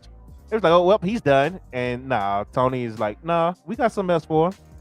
So I think Adam is going to win because Joe don't need it if he gets there, and Kyle he really don't need it right now either. Yeah. So because Kyle is in the tag team, so yeah. Tony Storm or Britt Baker against Ruby Soho or Chris Statlander. I think that it's going to come down to Britt Baker and Soho, and I think that I'm going to say Soho's going to win because Soho needs it more than Baker does. So, but if Adam Cole wins, and then I don't know, because I feel like Britt Baker and Adam Cole both winning would be like a thing for like just to have the power couple in AEW. They would probably go with that. I don't know. For some reason, I think they're gonna do Soho versus Tony Storm. That would be a fire match. Because again, Tony has some stuff to prove because of how people are talking about Ruby Soho and Tony Storm. And I think he's just gonna do it just to shut people up. Like, hey, let me run my company. But hey, you got a problem with Ruby Soho not being pushed? Bow, there she go. You got a problem with Tony Storm? Bow, there she go. That's what he do. So I'm just trying to think of it like Tony. So I think Tony's gonna be Ruby versus Tony Storm, and I think Ruby beats Tony Storm. Okay. I'm gonna stick with Ruby winning too. I'm gonna stick with Ruby winning. I'll go with Ruby. It'll be interesting. This one will be interesting to see. Thunder Rosa versus Serena Deeb. I think this will be a good match, but I think Rose is going to retain because, like I said, like we were saying before, win. She better win this damn match. They still got a lot to do with her as a champion. So, Jurassic Express against Team Taz against Keith Lee and Swerve Strickland. 3-way match for the AEW World Tag Team Championship. I want to say Jurassic Express retains because Team Taz has just kind of been they just kind of threw them together as a tag team. And I don't think Keith Lee or Swerve have done enough as a tag team in AEW. I think Keith Lee and Swerve are winning. Really? Yeah. Okay. Because Jurassic Express got some internal issues going on right now. And I think it's going to blow up even more this week after the triple threat match that they have. The Jungle Boy versus Swerve versus, is it Ricky Starks? Yeah. Yeah, so I think something's going to happen. They go end up arguing their way until Double or Nothing. Jericho Appreciation Society against the Blackpool Combat Club and Kingston, Santana, and Ortiz. I'm gonna go with Kingston, Santana, and Ortiz in the Blackpool Combat Club. Yeah, me too. Yeah. Me too. 6-man tag match: House of Black against Death Triangle. Ooh.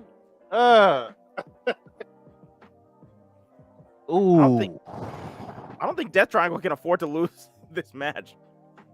But I also feel like House of Black has been on a roll. That's what I'm saying. Like, that's gonna be. I don't see them losing right now. Yeah. I might go House and of Black. And again, yeah, Pac and them need this win. That's what I'm saying. That's what I'm saying. Especially Ray Phoenix is coming out of this tournament with an L to what's his name? To Kyle O'Reilly. Damn. If you're going to lose the last match that he was in against the House of Black at Revolution, I believe on the pre-show, so.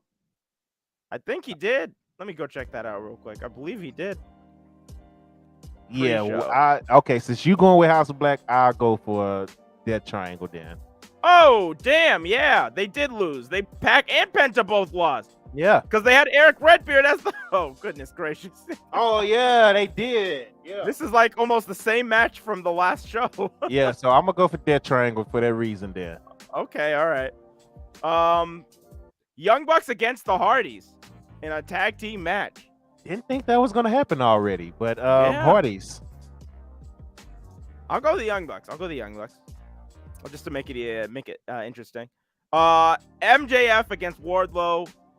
If Wardlow wins, he's granted his release from MJF's contract, and if MJF wins, Wardlow will be permanently banned from signing with AEW.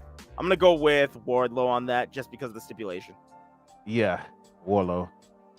And the main event, Hangman Adam Page against CM Punk for the AEW World Championship. Oof. I got Page. I got Page. This one is difficult. I want Page to win, but I feel like Punk is going to win. So I'm gonna say Punk, but I really want Page to retain. But I feel like Punk is gonna end up taking the title. Yeah, I got. I'm sticking with Adam. All right. I am sticking with Adam.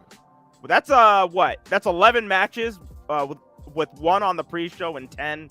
This is about to be 15 hours, bro. This is gonna be a long ass pay-per-view, bro. Oh, shoot. This is wild. That is all I'm saying. It's about to be a long ass pay-per-view. Just get ready, get your drinks. It's about to. They better not do they better not add more matches on Wednesday. That's all. They better not. No, dead serious. I'm gonna be like, look, man, forget this watch along, bro. I'm gonna go to bed. Like, this ain't gonna work. I don't care if I ain't got to get up in the morning. This is not it. So yeah, that is the week in wrestling, man. Week in wrestling, baby. Week in wrestling. Now. Oh shit. Is this Ether? Oh, know shit. Oh, You shit. know it. You know it. Ladies and gentlemen. Oh, shit. He's about to eat for this man's ass. Ladies and gentlemen. Oh, shit. It's time to get into the stuff that y'all been waiting on. And since it's on both of our pages, I'm gonna try to keep it as PG as possible. Because I don't mind my page getting banned right now. But since we're on dark page too, I'm gonna try to keep it as PG as possible. But we got some people that need to, they really need to get punched in the face. And we kind of talked about it earlier with the Joe Black situation. Those fans that's talking that trash about Joe Black are the same ones that's talking about Sasha Banks and Naomi, and are the same ones that got shit to say about Keith Lee. You talked about Mia Yim's heritage being black and Asian. It's bruh, like you. I'm trying to keep it PG. All right. Try to keep it PG. But he said we finna get a diss track. Nah, bro, ain't no diss track. I ain't gonna freestyle today. Bars. I ain't gonna freestyle today. But oh, by the way, AJ Francis inboxed me. Like, he was like, nah, I'll do a track for you for real. He like, just won't be no full song. I was like, bro, I'm not gonna pay you for that, because that's giving him too much clout. And if I'm gonna give him clout, I'm gonna do it myself, and I'm not gonna pay no money for it. How about you just hop your ass on the show, AJ? So then of course he got ghost. So whatever. And started talking to me about, he did come back and start talking to me about like other stuff that didn't have nothing to do with getting on the show. Get on the show. That's what I want from you. Then we can talk about the other stuff. So, you know, cool. I ain't really got no beef with him right now, because everything else we talked about has been cool conversation. But AJ, get on the show, dog. We have good conversations until we start talking about the show again and you get quiet again. Get on the show, my guy. Dynamite said, see, Dynamite, bro, we're dealing with 2 different pages and YouTube, and I'm on live on Twitter right now, bro. So if it was just me live by myself, yeah. But I got my co-host too, buddy. I can't just be throwing us both out there like that. Got to be a little professional about it.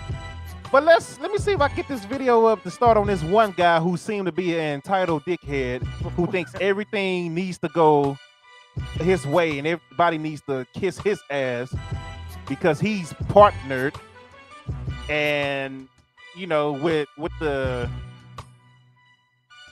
Twitch. My name has been brought up on this situation. Right, hold on, Melon. Didn't nobody tell you to bring none of this stuff up, Melon? Hold on. Dan was asking, are we doing a watch line? Are you going to be on the watch line for next week? That's the plan, yes. Okay, all right. Cool. So, double or nothing watch along next week, so. Look, no controversy, AJ on the undercard. Hey, might need to make it happen, though, facts. But Liz already know who that is. I don't know why that just like popped up though, because I didn't.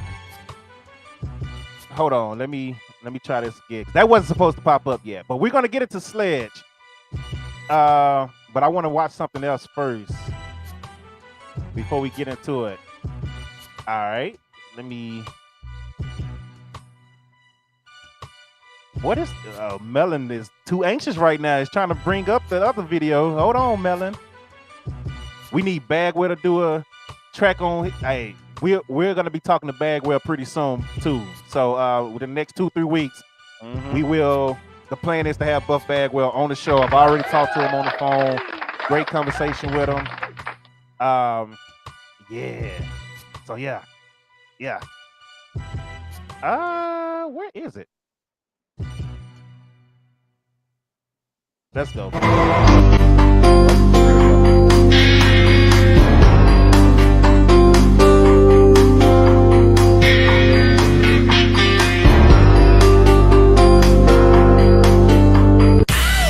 Velveteen Dream.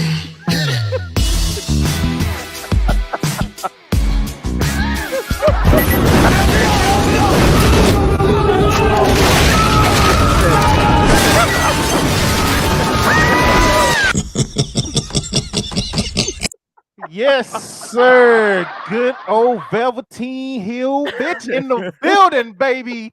Let's go for Velveteen Hill bitch in the. Yes, sir. Did y'all see it? Do y'all need to see it again? Did y'all see everything that happened? Did you see the ending? Because I could definitely play it again. It was definitely hilarious to me. But yeah, y'all know who it is. Y'all know who it is. Ain't nothing else to be said. Y'all know who it is. Let me get right into it. Dynamite, say it one more time. You always choosing violence, Dynamite. This is you. He's a part of that Blackpool Combat Club right there. D-Well say, what the hell is that? D-Well, listen.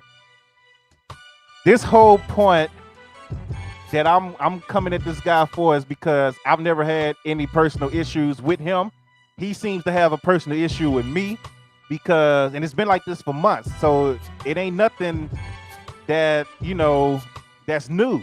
This guy has followed me, unfollowed me, followed me, unfollowed me, followed me, unfollowed me.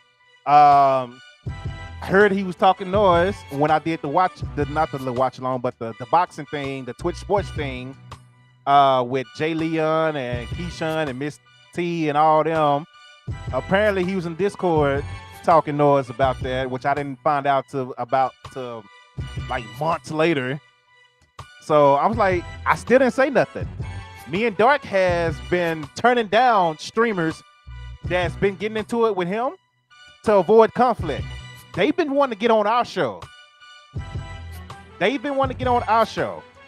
So, and like, these are dope streamers, and from what I've seen, they're dope streamers.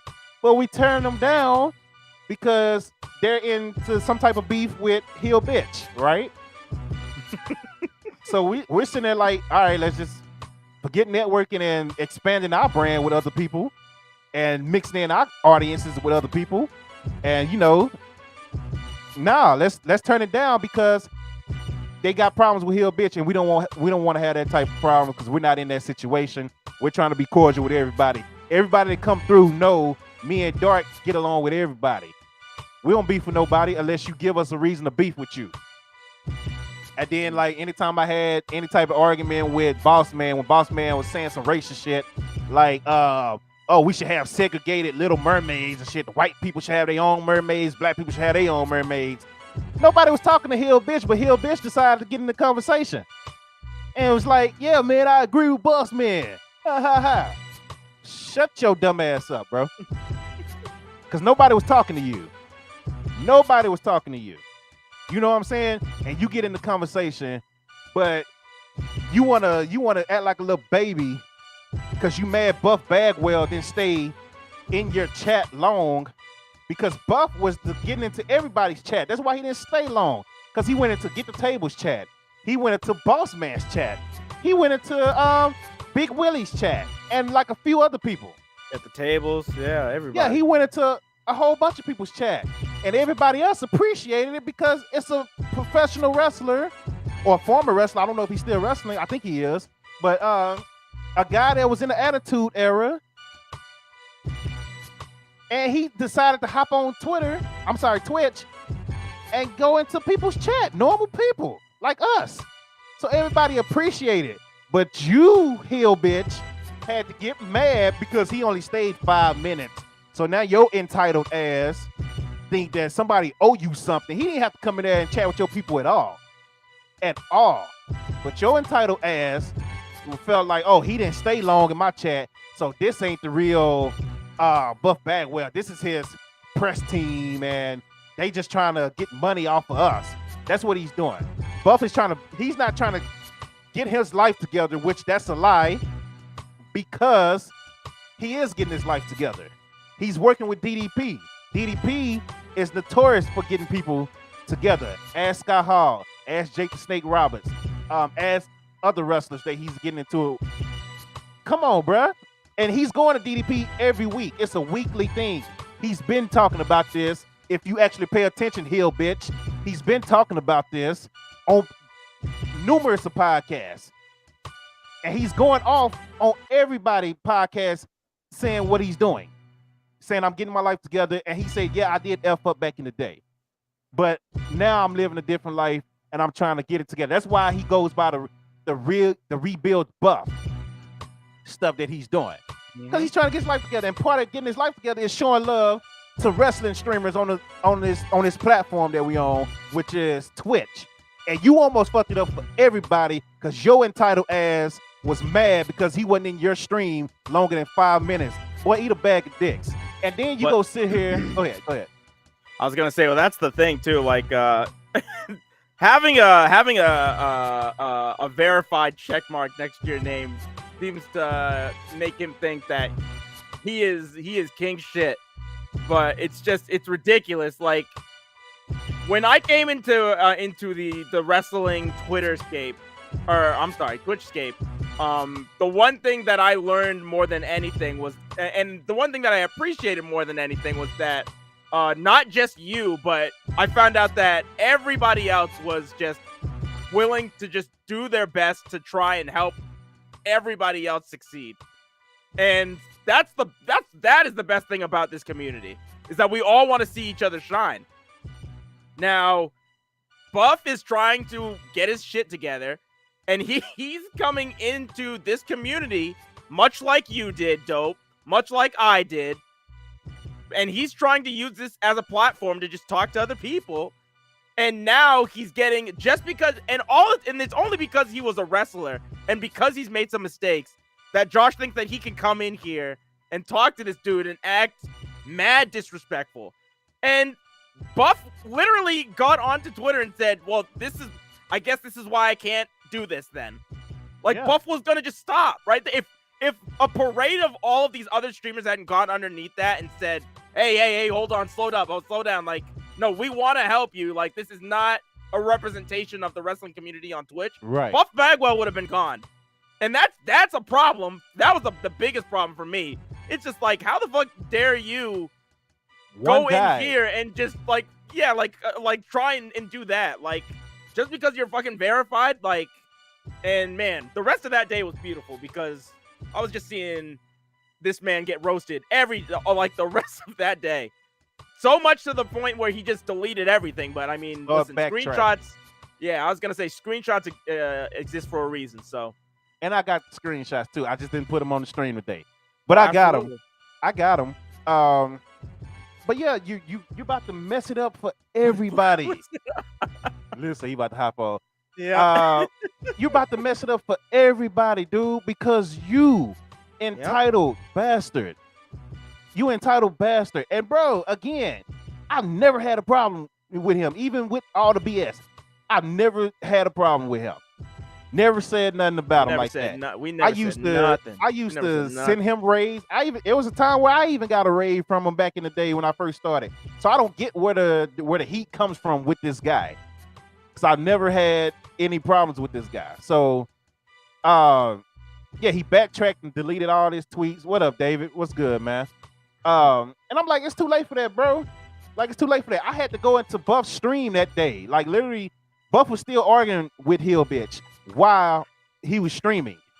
So I went into his stream, was like, hey, let's verify that, hey, we love you here. We appreciate what you're trying to do. We understand you're not perfect. Yeah. And Buff was chatting back like, hey, I appreciate y'all. And I'm going to keep, hopping in y'all streams if I see y'all streaming. And that was the whole point. And I even said my response to that was, hey, do not let one guy mess it up for everybody. That's literally all I said. I didn't say nothing. I still didn't say nothing bad about Hill Bitch at the time. Still didn't say nothing bad. Didn't call him out his name. Didn't do none of that. I just said, hey, do not. Go ahead. I was gonna say you didn't say nothing. I won't name other streamers, but I said something similar to what you said. All I told Buff was I was just like, we don't all think this way, and I told him to come into my stream or my Discord if he needed help with anything. And pretty much every other person said the same thing too. Like, so it's like, it's crazy. But who got banned? Who got blocked? That's what I'm saying. Exactly. So I'm like, there you go. That's further, because everybody said the same thing I said. Well, I'm not gonna name other streamers too. Well, Pusha, you can say his name. Yeah, Pusha, you can say his name. Yeah. But we all got on there, and even I almost said his name. But other people was like, other people said the same thing, bruh. And some streamers said worse on their own page. It was like, good morning to everybody except the douchebag that was a shithead to Buff Bagwell. Yeah. Other people was talking about it. All I said was, do not let this one guy change your feelings about the whole community, because we're all not like that. We did. No. My people, my friends appreciate it. That's it. I'm the one that got blocked, bro. That's so bad. I've been waiting to go off on Hill, bitch. Now you gave me a reason to, because now I know that you got a problem with me. It's confirmed. So now I got a problem with you. And then you start talking about this man's personal life, right? Start talking about the stuff, which is crazy, because a week before that, we was talking about it. And it was like, people like to bring up his past. And I was like, so what? Yeah. Hey, it's funny. It's funny that it happened. I'm saying this man Dope said it earlier in the podcast, how he's good at finding those clips. Every time. I'm gonna get a clip like, oh, really? Bet. So since you want to bring up somebody's past, let's bring up your past that we never talked about. And let's get into it. And this is from a professional wrestler. Let me see if a video pop up. Nah, that's the wrong one. That's the part of... We can watch that one again though. That's the wrong video, but we'll watch it again though. Just because it was funny.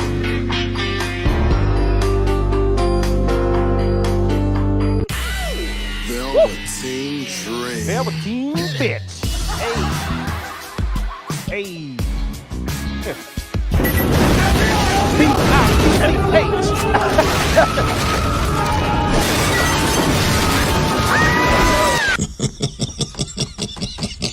Yeah.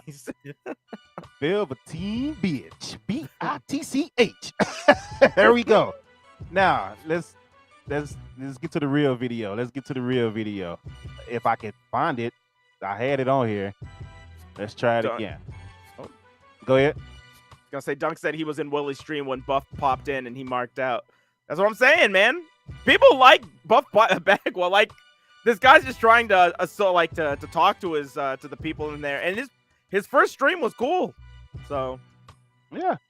My name has been brought. He better equipment, but yeah, he's learning. We all started somewhere. Exactly. We all started somewhere. Everybody laughing at the video, talking about it's chaotic as hell. Yeah, buddy. But let's get to a professional wrestler that has something to say about it. So y'all know Miss. Go ahead. Go ahead. Okay. I was gonna say this is Sledge.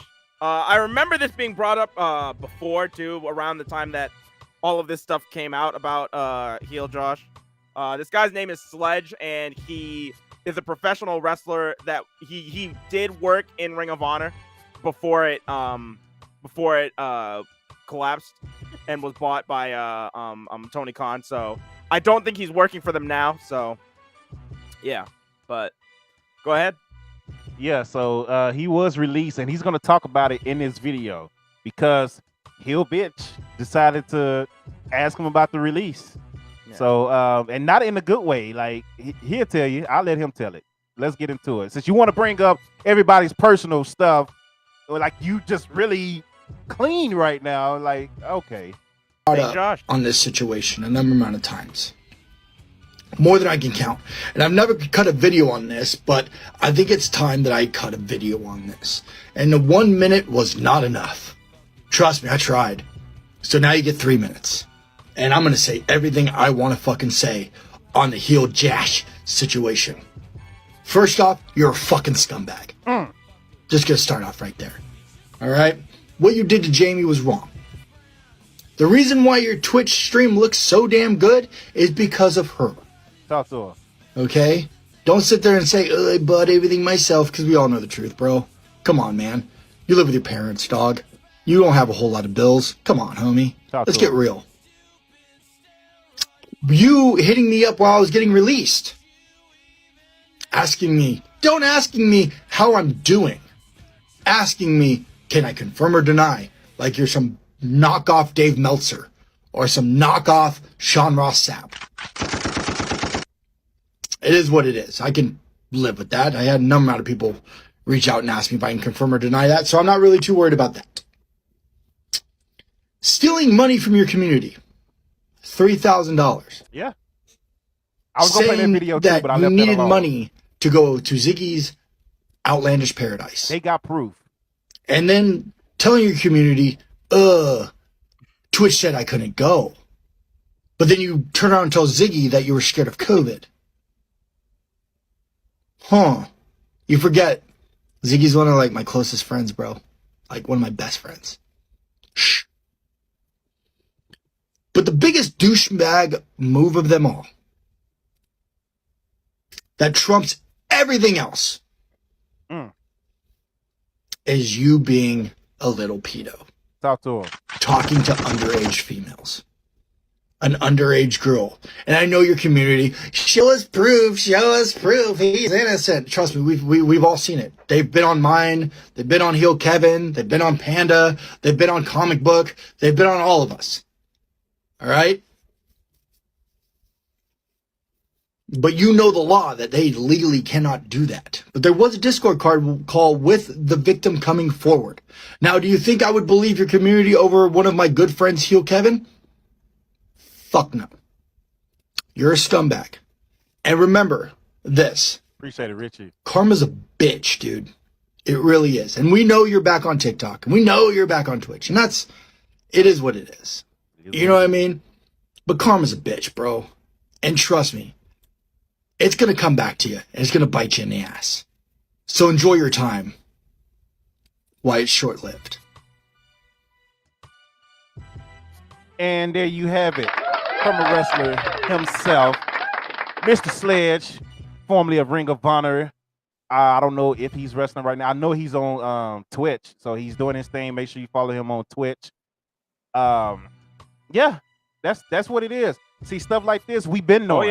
Oh yeah, Dunk. Yeah. Oh yeah. Yeah, stuff like this, we've been knowing. And it's been proof.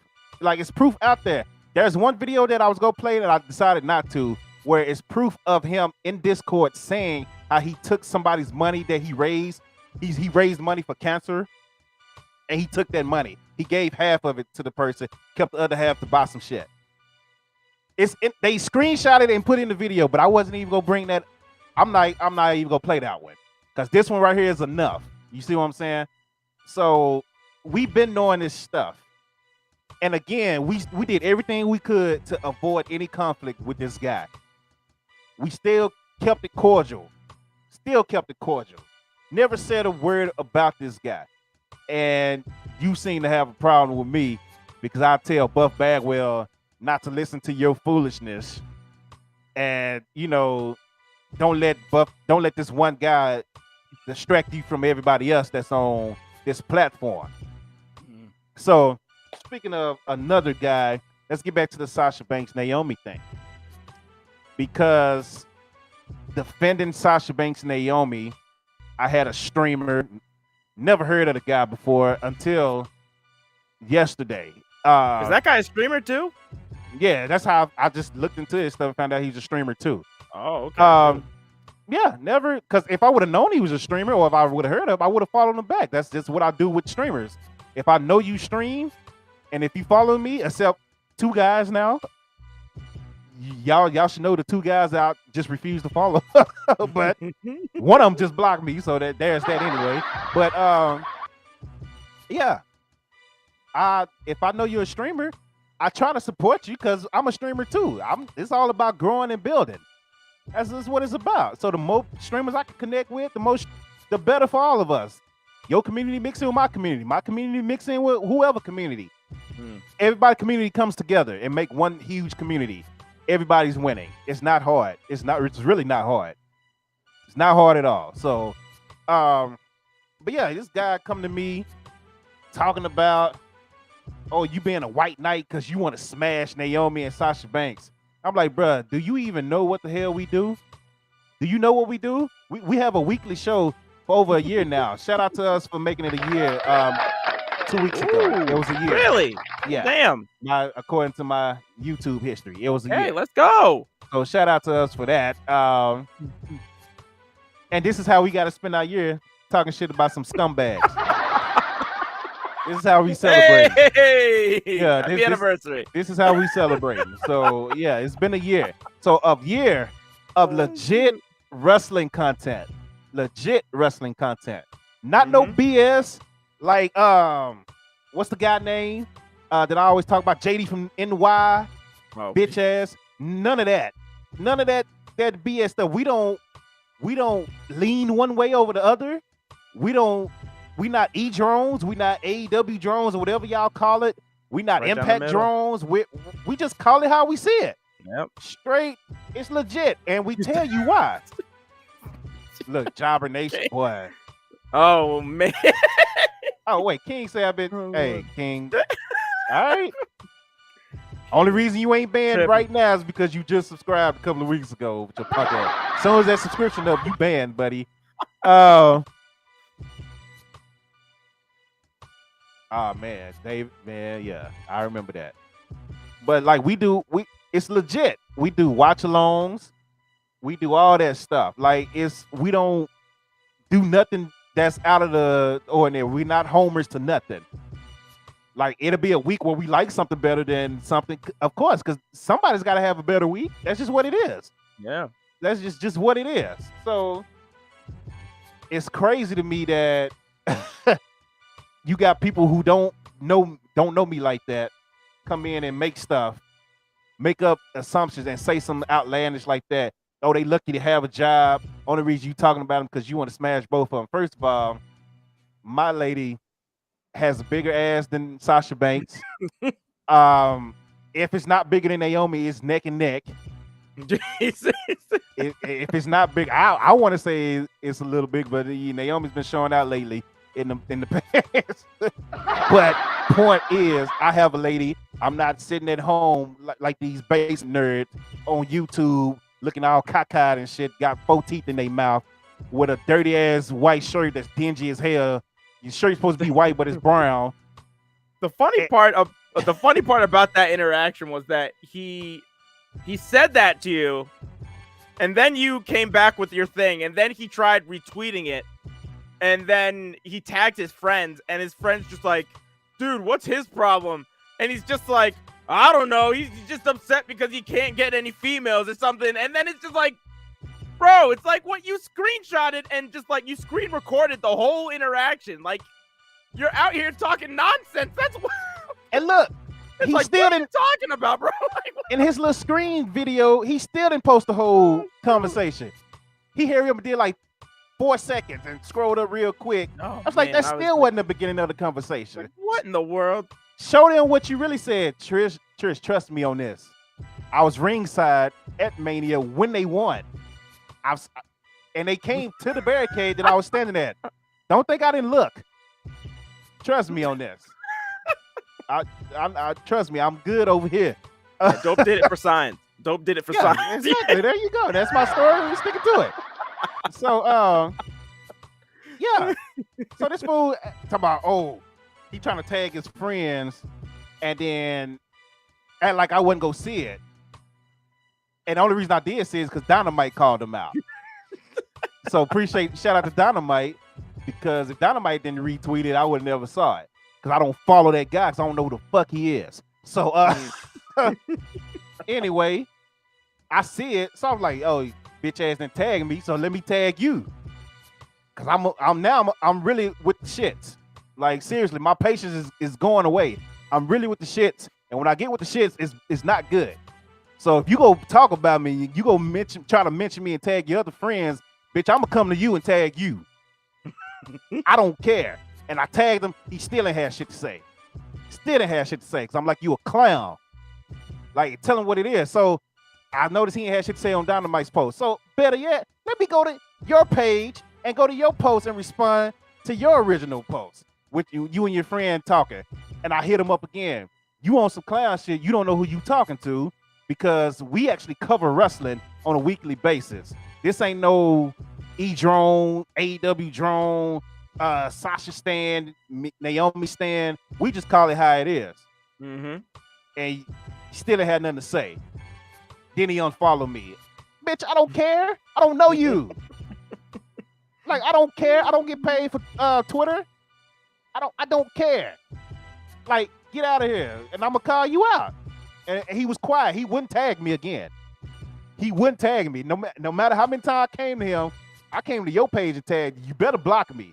'Cause if I see you say something else, I'm gonna come right back to your page on some shit. People don't know, man. Mookie's goated. He's a string boy. Fuck out of here. People, I don't know what's going on this week, bro. People are acting all types of scary, bro. Because these I people came are not about that shit. That's there what was I'm saying. there was a guy I got into it with a couple people this week, but the one funny interaction that I had was there was a dude who claimed to do extensive research.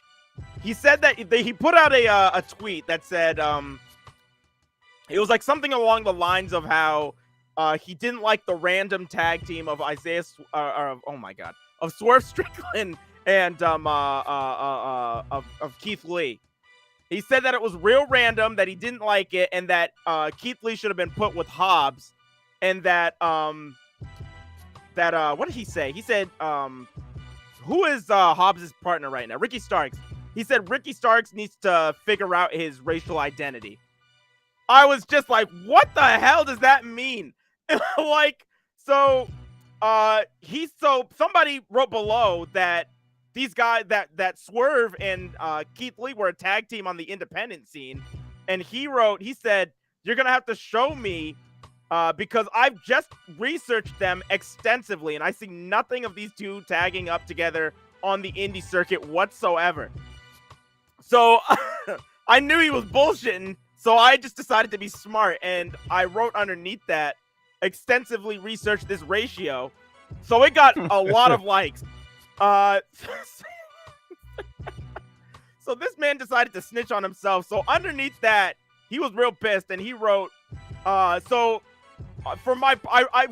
was telling Dope, whenever I talk shit to people on Twitter, I don't ever use my darkness account. I use my actual account, because that has a picture of my face on it, and if I'm gonna talk shit to you, I want you to know that it's gonna be me. So you don't see me talking a lot of shit. You see me reserved on the darkness account, but if you can ever find my personal account, you'll see some wild shit. So so I wrote that, and then he wrote, my profile picture is a picture of me and a video game developer that I met at one point. And he's a white dude. And this guy saw my profile picture and he said, you're in an interracial relationship with a man. You are in no position to talk to me. So I wrote in all caps, lol, what? And then I said, well, damn, I didn't even know I was gay. Shit, let me tell my girl real quick. She's going to be pissed. Oh, man. Like, people have been tripping this week, bro. Oh, my God, bro. Like, goodness gracious. Bro, I'm just sick of people, bro. Like, again, it all stems from the same stuff, bro. It's the same type of people. Same ones that got shit to say about the black wrestlers.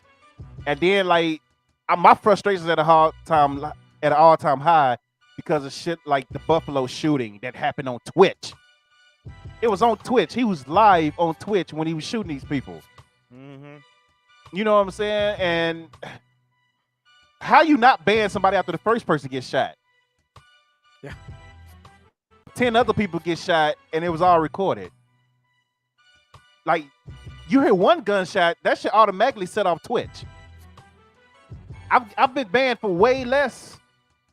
For way less. I literally said a yo mama joke to somebody that was calling me racial slurs doing a Raw watch along one time.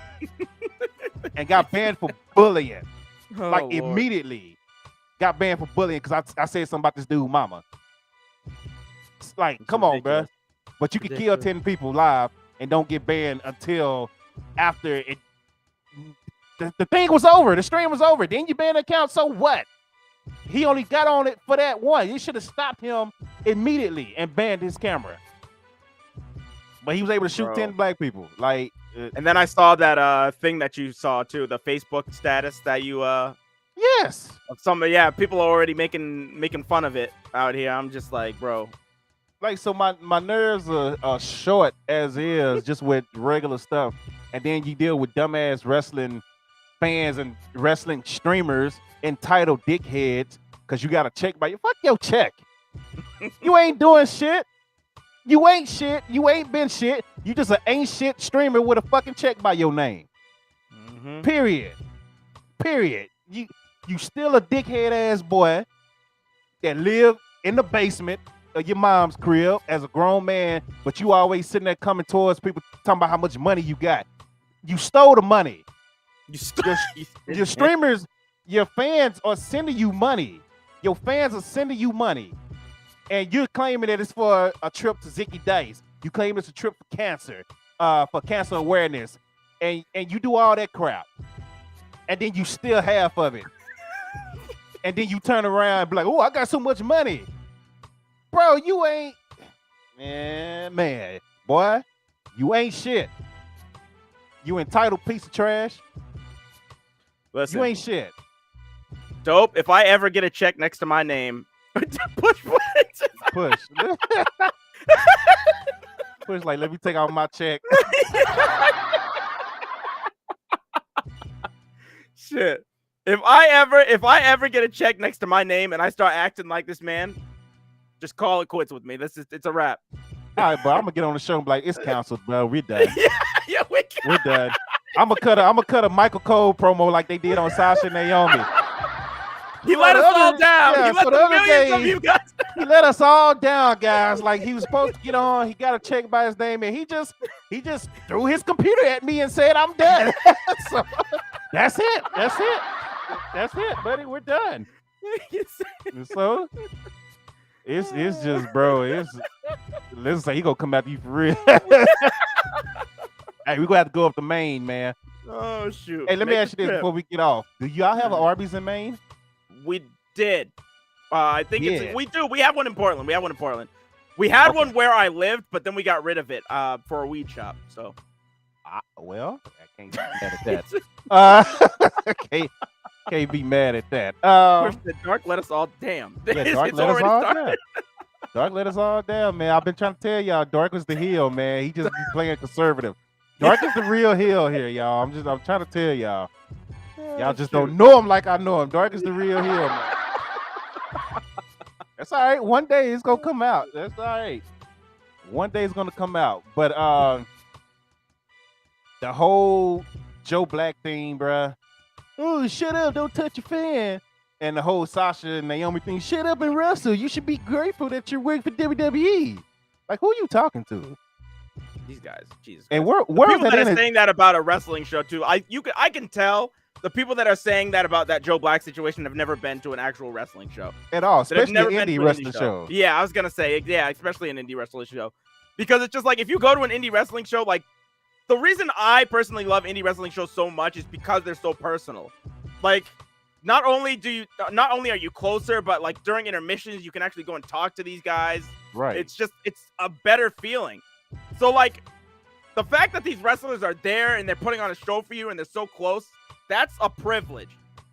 Don't be a dickhead. They're performing for you. You paid for this. Don't be a dickhead and just go and try and act tough just because you want to play wrestler. Like, this guy looks like a clown. He is a clown. And anybody that's defending him saying, oh, well, he shouldn't have touched his hat. It's like, okay, well, you're a clown too, and you should probably never go to one of these things either. Facts. Because if I'm a performer and I'm going to flip your hat off and that's how you're going to react, then Jesus Christ. Oh, man. I'm telling you, he's lucky. Gracious. He's lucky other fans stayed in character. The other wrestlers stayed in character and started holding him back. Yeah, I'm saying, because certain boy, if New Jack, he would have been carried out. Oh, he would have been carried out. New Jack, man. Hell, if it's Too Cold Scorpio, he would have been carried out. Just think about like when this has happened at what is it? Like, for an example, when that fan ran into the ring at that house show and attacked, was it Stone Cold? Yeah, Triple H beat him down. Murdered and that guy. Yeah. Was that what's the name? My mind just went blank. Can't think of the ref. What's the one that screwed Bret Hart?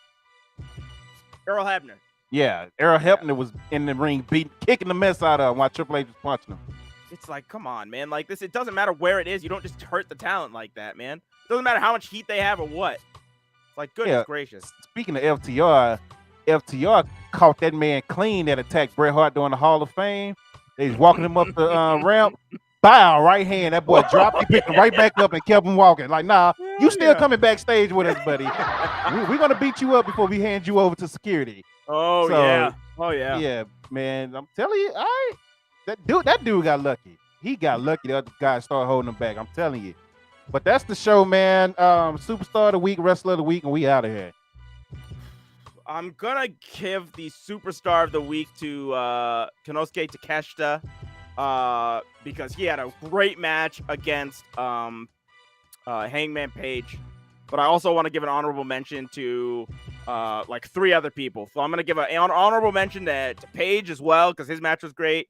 To Phoenix and Kyle O'Reilly because their match was fantastic, and to Desperado in New Japan because he has been killing it in the Best of the Super Juniors, and he had a really good match against Wheeler Yuta at today's show.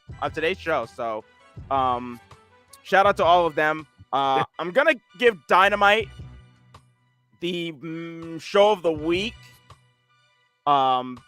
Just because it was up until the last half hour where I thought the match started, where the show kind of started to fall off, but it was a really strong first hour and a half, I thought. So I'll give it to Dynamite.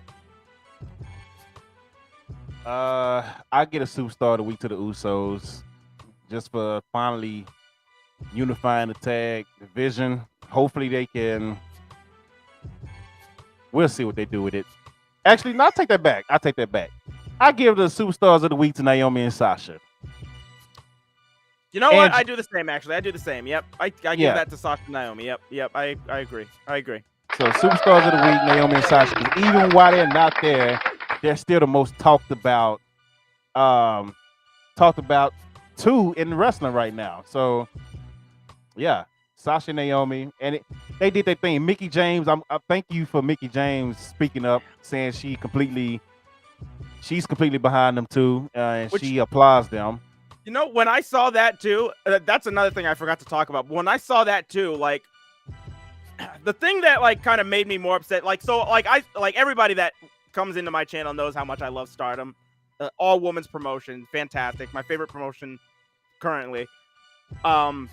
It's just like when Mickie James was there in WWE, she was pitching heavily that she wanted a all women's show for WWE, but WWE wouldn't let it happen. You know, it's just I don't know why they opened Revolution again. That was a good pay-per-view. That's what I was gonna say. Every time WWE makes some type of advancement with their women, they always take like 2 steps back. We had the Mae Young Classic, we had the second Mae Young Classic, then we go back. Then we had Evolution, now we have nothing. Then we make the tag titles, then we drag the tag titles down. We give it to Bayley and Sasha, they bring it back up, now they're way back at the bottom. Now we give it to Sasha and Naomi, they start building it up again. Oh, we want to separate you two and put you in title matches against the champions, but you guys are going to lose. It's like, what are you doing? And this women's division has been nothing since then. Both, like, the women's matches going into Mania this year felt so insignificant. Dope. They felt so secondary to other things that were happening on that show. It's crazy, man. Like, it's my problem with WWE. It's just my problem. Like, there's no reason. Like, there's the amount of women. Like, there's no reason. There's just no reason. I don't know. I'm talking in circles. Yeah, I'm hurting that's my all head. you can do because it's like it's so much you want to say, but it's like we've said it already. Yeah, exactly. It's so stupid that we have to keep saying it. Oh gosh. So that's the frustrating thing about it. But man, superstars of the week, Naomi and Sasha. I low key would have gave SmackDown show of the week if they didn't do the announcement. Because the only thing I didn't like about SmackDown outside of the announcement was the Butch versus Pete Dunne. I said Butch versus Pete Dunne. Butch versus Xavier Woods. And it's just because I'm tired of seeing that match. Like, mix it up. Other than that, SmackDown was a pretty good show. Outside of those two things. So I was going to give it to SmackDown, but that ruined it for me. So, probably Dynamite. Because I haven't finished watching Impact yet. Which Impact looked like it was a pretty good show. I haven't seen like the last hour. So, so right now, Dynamite show of the week. and we'll see how Impact play out. If Impact end up being better, then I'll just put it on Twitter or something. So make sure you follow Dope Content on Twitter. Everything is dope content. Everything's the same. Twitter, I'm gonna start working on Instagram. I really don't promote on it, even though I got one. Dope content on Instagram, but it's dope_content on there. TikTok, King Dope. Make sure we get on that. Because I'm about to start trying that.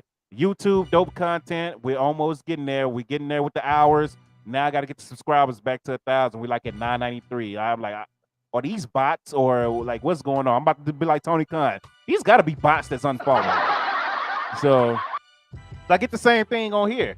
Like I get to 6,100 and then it goes back down to like 6090 every time. I'm just like, what is going on with both of these platforms? Like, just whatever. Anyway, I don't care.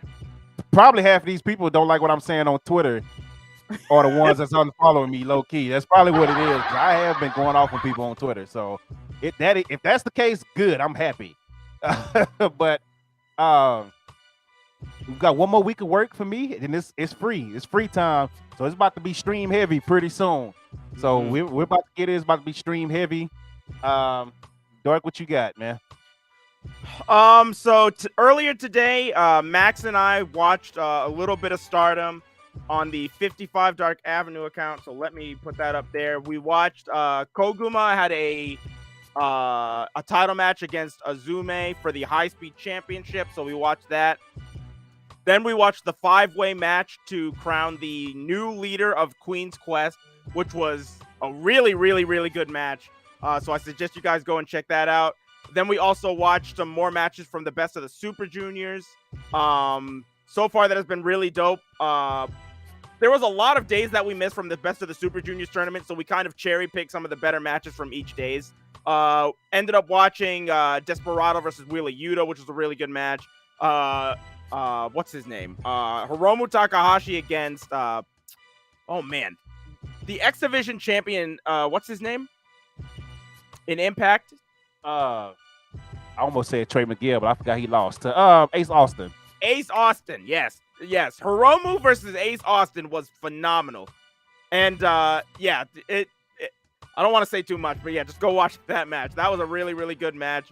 And we watched more, so make sure to go and check that out. If you want to watch some of the highlights of some of the better matches that have happened in the Best of the Super Juniors so far. I think the plan is for just for both of us to do co-commentating episodes to kind of catch people up on that tournament. And yeah, Thursdays I'll be back with another episode of MTDW. This week's coming episode in the main event will have Adam Cole going up against the Thinking with Your Dick guy from TikTok. If you saw the episode before Twilight Zone, you saw that Adam Cole lost a singles match against this man, which was pretty shocking. Adam Cole is pissed, and now he wants the Thinking with Your Dick guy in a steel cage match. So management agreed. I don't know why. This guy's not a wrestler. He's a TikTok star, but we're getting it. We're getting it. So be there Thursday, 8:30. Me and Big Earn will be calling that match, so it'll be a good one. Make sure to go follow Big Earn, by the way. So shout outs to him. Yes, sir. So shout out to everybody came through. I apologize. We went like an hour over time today, but we had a lot to get into, especially considering we missed last week as well. So I appreciate y'all sticking it out. Much love to y'all. Appreciate everybody that come through it and follow us on all social media platforms. All we're trying to do is we're just two guys that's just having fun, trying to build a community and trying to build a brand. That's all we're doing, man. That's all we're doing. We don't want no problems, but if you bring problems, we'll give you problems. Like, I'm with it. Like, what's 50 say? 50 said this one time, and it's always stuck with me since he said it. He say, I don't look for the problem, but I don't have a problem if you got a problem. He's like, he said, I don't have a problem bringing problems if you got a problem. That's me. Yeah. That's us. We don't look for the problems, but if you got a problem, I ain't got no problem with you. We could go. Okay. Like, so that's I what it dig is. that. I haven't heard that before. I like that though. Yeah, I'm gonna find that clip. and I'm gonna post it on Twitter. I like that. That's exactly what he said. Hey, I don't create the problems, but I also don't have a problem if you got a problem. So, yeah. But yeah, appreciate y'all again. Much love to y'all. Have a good day. My Mavs are losing, it looks like. Hey, but it is what it is. If you're a Mavs fan, I'm gonna say this again. Don't start getting on social media down talking that team because they wasn't supposed to be playing right now anyway. So win or lose, enjoy what they gave you this season. And we'll talk about the rest of that later on the sports podcast. Appreciate the people that come through that. I appreciate y'all liking the overlay and stuff. I was gonna say that overlay is nice. Yeah. Yeah, I appreciate y'all liking that, man. That's a lot of work that go into each episode because I have to change stuff around every time. So shout out to y'all if y'all come through for those for real, man. We'll be back next week for AEW Double or Nothing watch along. Unless something changed on my end last minute, which it shouldn't. I think my schedule is still clear, so we should be good on that. And yeah, man, and we'll hopefully have Buff Bagwell on in the next 3 weeks. So we'll go from there, man. And we're just gonna keep building. So much love to y'all. Y'all be safe. Have a good one. We are out.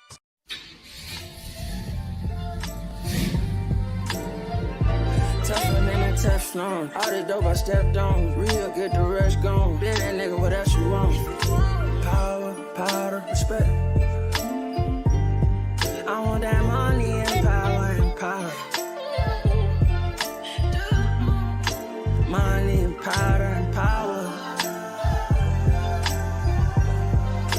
Money and powder and power. That paper, yeah, I gotta stack that. Them diamonds keep blinking, we might have to jack that. Now boy, when that blicky come out, you get clapbacks. Throw down with a little joint, I'm at you like pat. Come back when them candles out round your block and kick that. Come back when your funeral in progress and hit that. Hit your back to back, your bitch ass won't even hit back. Yeah, we splashing in fashion. Nigga, you could drip the drip, catch you slipping, we sliding. Your niggas on some different shit, we hit the lick, we with the shit. Shh. When you get hit, quiet down. No need for the talking, the fuck is that about? Tougher than